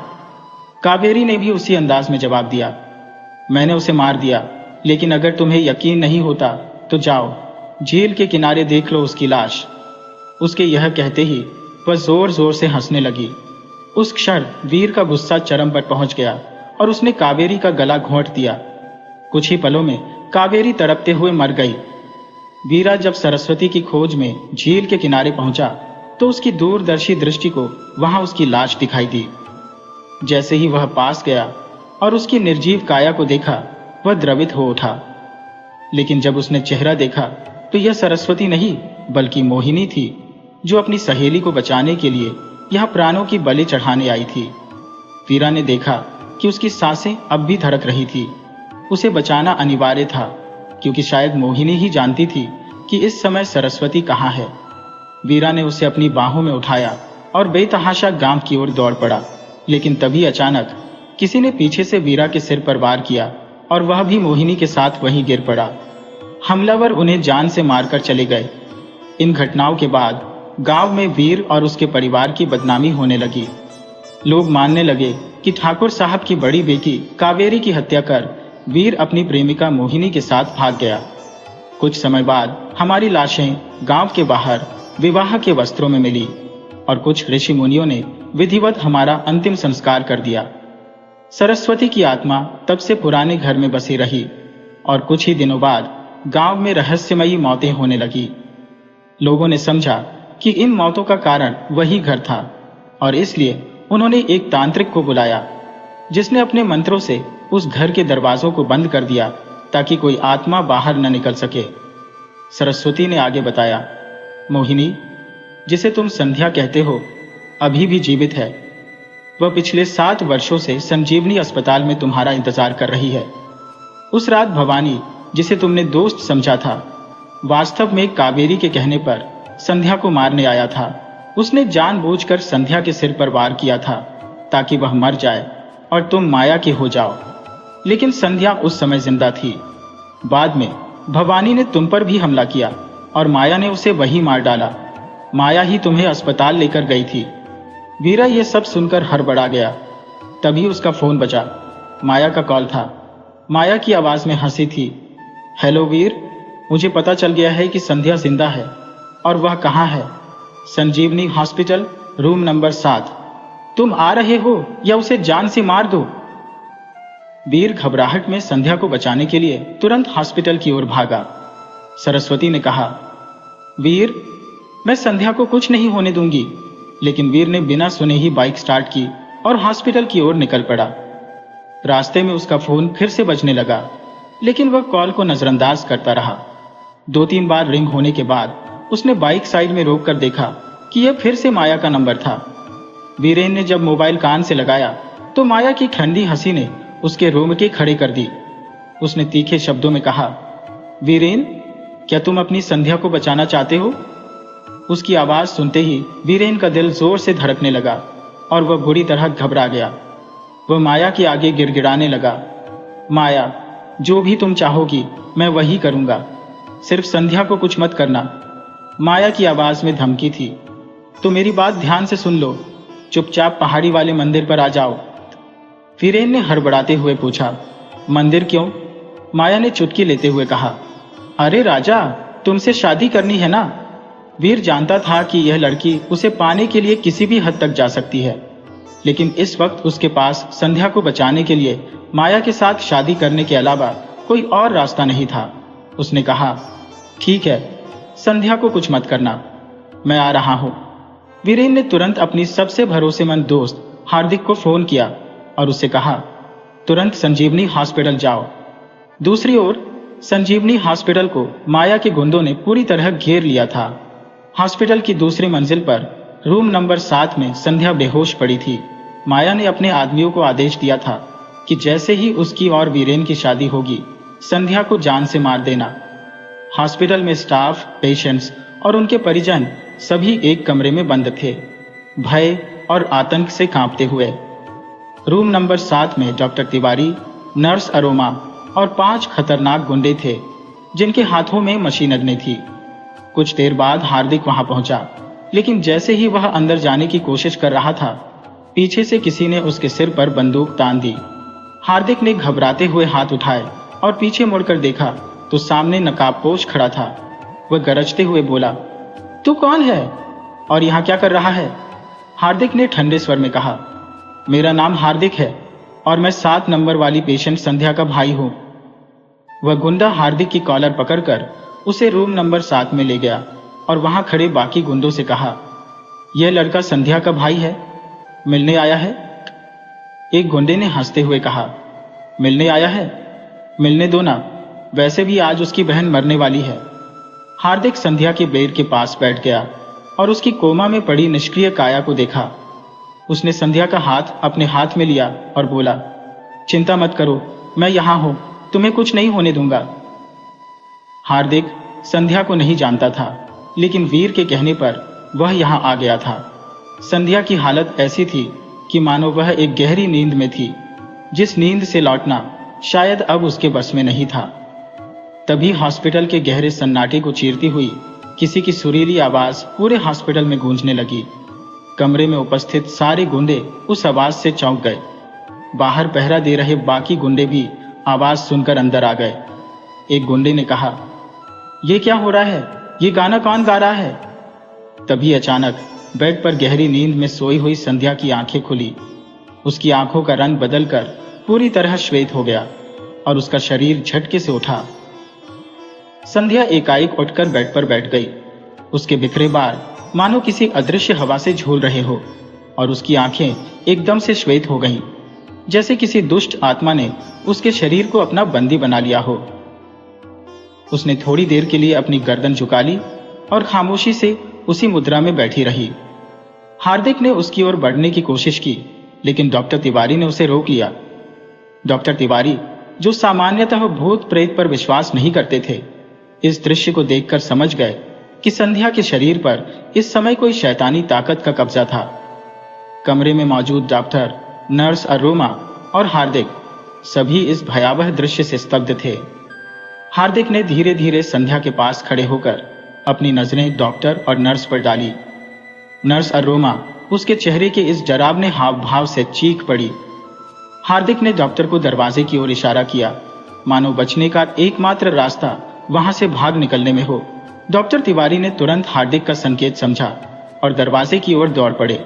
उनके पीछे नर्स अरोमा और फिर हार्दिक खुद।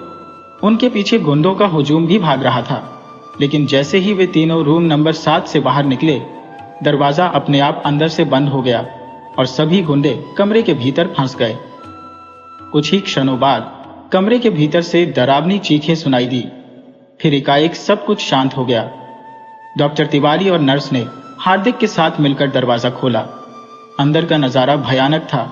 सभी गुंडे, जिन्होंने बाकी स्टाफ और मरीजों को बंधक बनाया था, अब वहां नहीं थे। जब लोग अंदर झांके तो रूम नंबर 7 का दृश्य देखने योग्य था। सब कुछ पहले जैसा सामान्य दिखाई दे रहा था।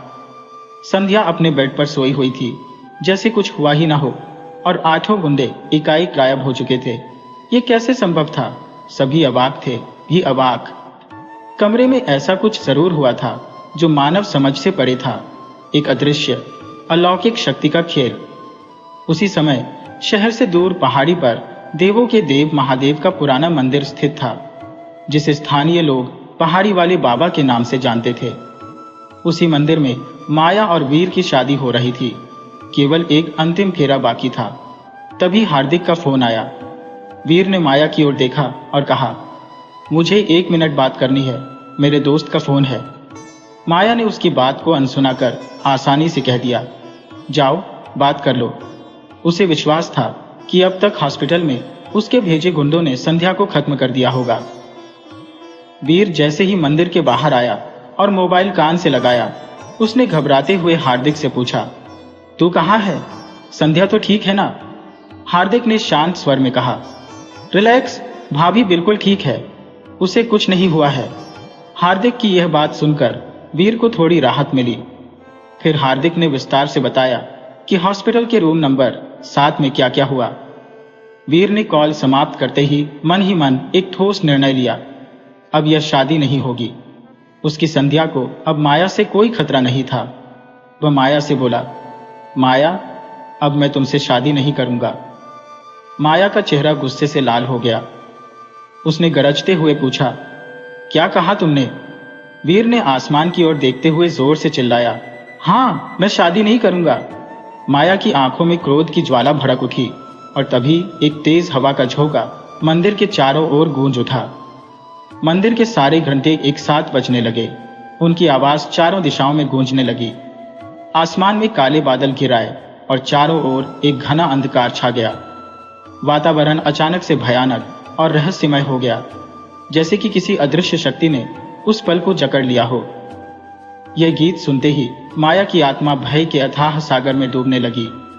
उसकी भयभीत आंखों को देख वीर समझ गया कि सरस्वती आ चुकी है और अब कावेरी यानी माया का अंत निकट है। इस गीत के प्रत्येक शब्द ने माया के अंदर अतीत की सारी काली छवियों को सजीव कर दिया, जैसे किसी दुःस्वप्न की गूंज हो। उसी क्षण हवा में लाल 60 पारंपरिक जोड़ों में एक आत्मा प्रकट हुई। उसके खुले बाल हवा में लहराते हुए, श्वेत तटकती आंखें प्रतिशोध से भरी हुई थी। वह आत्मा माया की ओर गुस्से में देख रही थी।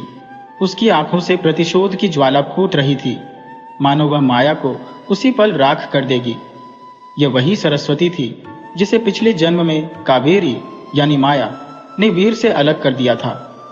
माया ने अपने स्वार्थ में न जाने कितनों की जान ले ली थी और आज सरस्वती का प्रतिशोध उसे न्याय दिलाने आया था। माया की आंखों के सामने सरस्वती का यह क्रोधित रूप देखकर उसकी रीढ़ की हड्डी में सिहरन दौड़ गई। वह जानती थी कि आज वह सरस्वती के हाथों मारी जाएगी। माया धीरे धीरे डर के मारे पीछे हटने लगी, जैसे वह बचने की कोशिश कर रही हो, लेकिन सरस्वती का क्रोध उसे जीवित नहीं छोड़ने वाला था। वह हवा में तैरती हुई माया की ओर बढ़ी, लेकिन शिव के पवित्र मंदिर की चौखट ने उसे रोक लिया। जैसे ही सरस्वती ने मंदिर में प्रवेश करने की कोशिश की, मानो एक अदृश्य शक्ति ने उसे पीछे धकेल दिया। उसने बार बार प्रयास किया, लेकिन हर बार उसे एक झटका लगा और वह पीछे हटने पर मजबूर हो गई। अंततः क्रोध से भरी हुई वह आत्मा अदृश्य हो गई। माया ने हंसते हुए कहा, देखा, मुझे कोई नहीं मार सकता। उसके ठहाके मंदिर की दीवारों से टकराकर गूंज उठे, लेकिन वीर ने आसमान की ओर देखते हुए धीरे से कहा, नहीं, मेरी सरस्वती हार नहीं सकती। इस कावेरी का अंत तो निश्चित है। वीर ने मंदिर से बाहर कदम रखते ही सरस्वती को पुकारा, सरस्वती, कहाँ हो तुम? माया भी उसके पीछे पीछे मंदिर से बाहर आ गई और कहने लगी, वीर, अब वह वापस नहीं आएगी। लेकिन वह नहीं जानती थी कि मंदिर से बाहर निकलते ही उसने अपनी मौत को न्योता दे दिया था। सरस्वती की आत्मा अब भी उसके इर्द गिर्द मंडरा रही थी और जल्द ही उसकी वापसी का संकेत मिल गया। अचानक वातावरण में फिर से भय का साया छा गया, जैसे प्रकृति ने खुद सरस्वती की वापसी की घोषणा कर दी हो। माया डर से मंदिर की ओर भागी, लेकिन इससे पहले कि वह मंदिर के अंदर प्रवेश कर सके, एक अदृश्य हाथ ने उसे पीछे खींच लिया। अब उसका भगवान भी उसे बचाने नहीं आ सकता था। सरस्वती की आत्मा फिर से उसके सामने प्रकट हुई और इस बार उसका क्रोध माया को निगलने के लिए तत्पर था। उसने चिल्लाते हुए कहा, कावेरी, तेरी वजह से न जाने कितनी निर्दोष जाने गई है। आज तेरा अंत निश्चित है। सरस्वती ने एक हाथ से माया का गला पकड़ा और उसे हवा में उठा लिया। माया, जिसने कभी सोचा नहीं था कि वह इस दिन का सामना करेगी, अब अपने जीवन की भीख मांगने लगी। उसने घुटनों पर गिरते हुए कहा, मुझे माफ कर दो, मैं तुम्हारी बहन हूं। लेकिन उसकी आवाज सरस्वती के भयानक ठहाकों में खो गई, जो चारों ओर गूंजने लगे, मानो यह अंत का शंखनाद हो। उसने अपने आप को बचाने के लिए कहा था, क्या तुम्हें लगता है कि कावेरी ने तुम्हें मारा था? परंतु सच कुछ और था। उस मोहिनी के कारण तुम मरी थी, सरस्वती। कावेरी ने दृढ़ता से कहा, मैंने ही उसे उस कमरे में बंद किया था। लेकिन उसकी सफाई पर सरस्वती का ध्यान कहीं और था, मानो उसकी आत्मा सुनने को तैयार ही न हो। कुछ पलों बाद वातावरण में एक घना काला धुआं फैलने लगा। वहां क्या हो रहा था, कुछ भी स्पष्ट नहीं था। चारों ओर सिर्फ सरस्वती की भयावह हंसी और माया की पीड़ा से भरी कराहें गूंज रही थी।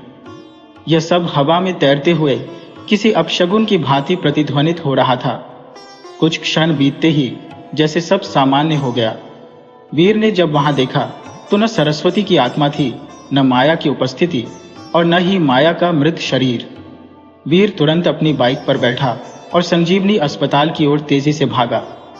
जैसे ही वह अस्पताल के दूसरे माले के कमरे नंबर 7 में पहुंचा, उसके कदमों में थम सा गया। उसकी संध्या होश में थी। वह अपने बिस्तर पर बैठी मासूमियत से उसे देख रही थी। वीर भागकर संध्या के पास गया और उसे इस तरह गले से लगाया जैसे कुछ हुआ ही ना हो। संध्या की वह सरल मुस्कान मासूमियत से पूछ रही थी, वीरेन, तुम कहाँ चले गए थे? मैंने तुम्हें बहुत याद किया। वीर ने माफी मांगते हुए कहा, अब मैं तुम्हें कभी अकेला नहीं छोड़ूंगा। उसने संध्या का हाथ पकड़ते हुए वादा किया, मैं तुम्हें कभी छोड़कर कहीं नहीं जाऊंगा।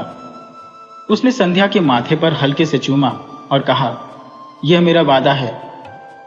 उस क्षण ऐसा प्रतीत हो रहा था मानो सरस्वती की आत्मा भी वहां कहीं ऊपर से दोनों के मिलन को देखकर प्रसन्न हो रही हो। उसने वीर को उसकी संध्या से पुनः मिला दिया था। शायद सरस्वती यह जानती थी कि मोहिनी भी वीर से प्रेम करती थी। अगर वह चाहती तो कावेरी की तरह मोहिनी भी वीर का प्यार छीन सकती थी, लेकिन उसने ऐसा नहीं किया। अपने प्रेम के लिए उसने अपनी दोस्ती को सर्वोपरि रखा और अपने प्यार का बलिदान कर दिया। यही तो प्रेम का सच्चा अर्थ होता है, त्याग। जाते जाते सरस्वती ने वीर से एक वादा लिया, मुझसे वादा करो कि तुम मेरी दोस्त मोहिनी का हमेशा ख्याल रखोगे। वीर ने उसकी ओर देखकर सिर हिलाया और कहा, यह मेरा वादा है। सरस्वती ने अपना आशीर्वाद देकर वीर और संध्या को हमेशा के लिए छोड़ दिया। आज भी जब वीर उस गीत को सुनता है, उसे महसूस होता है कि सरस्वती कहीं उसके आसपास ही है, जैसे उसकी मीठी आवाज में वही पुराना गीत गुनगुना रही हो। दोस्तों, अगर यह पुनर्जन्म की प्रेम कथा आपको पसंद आई हो तो कृपया हमारे चैनल को सब्सक्राइब करें, वीडियो को लाइक और शेयर करें।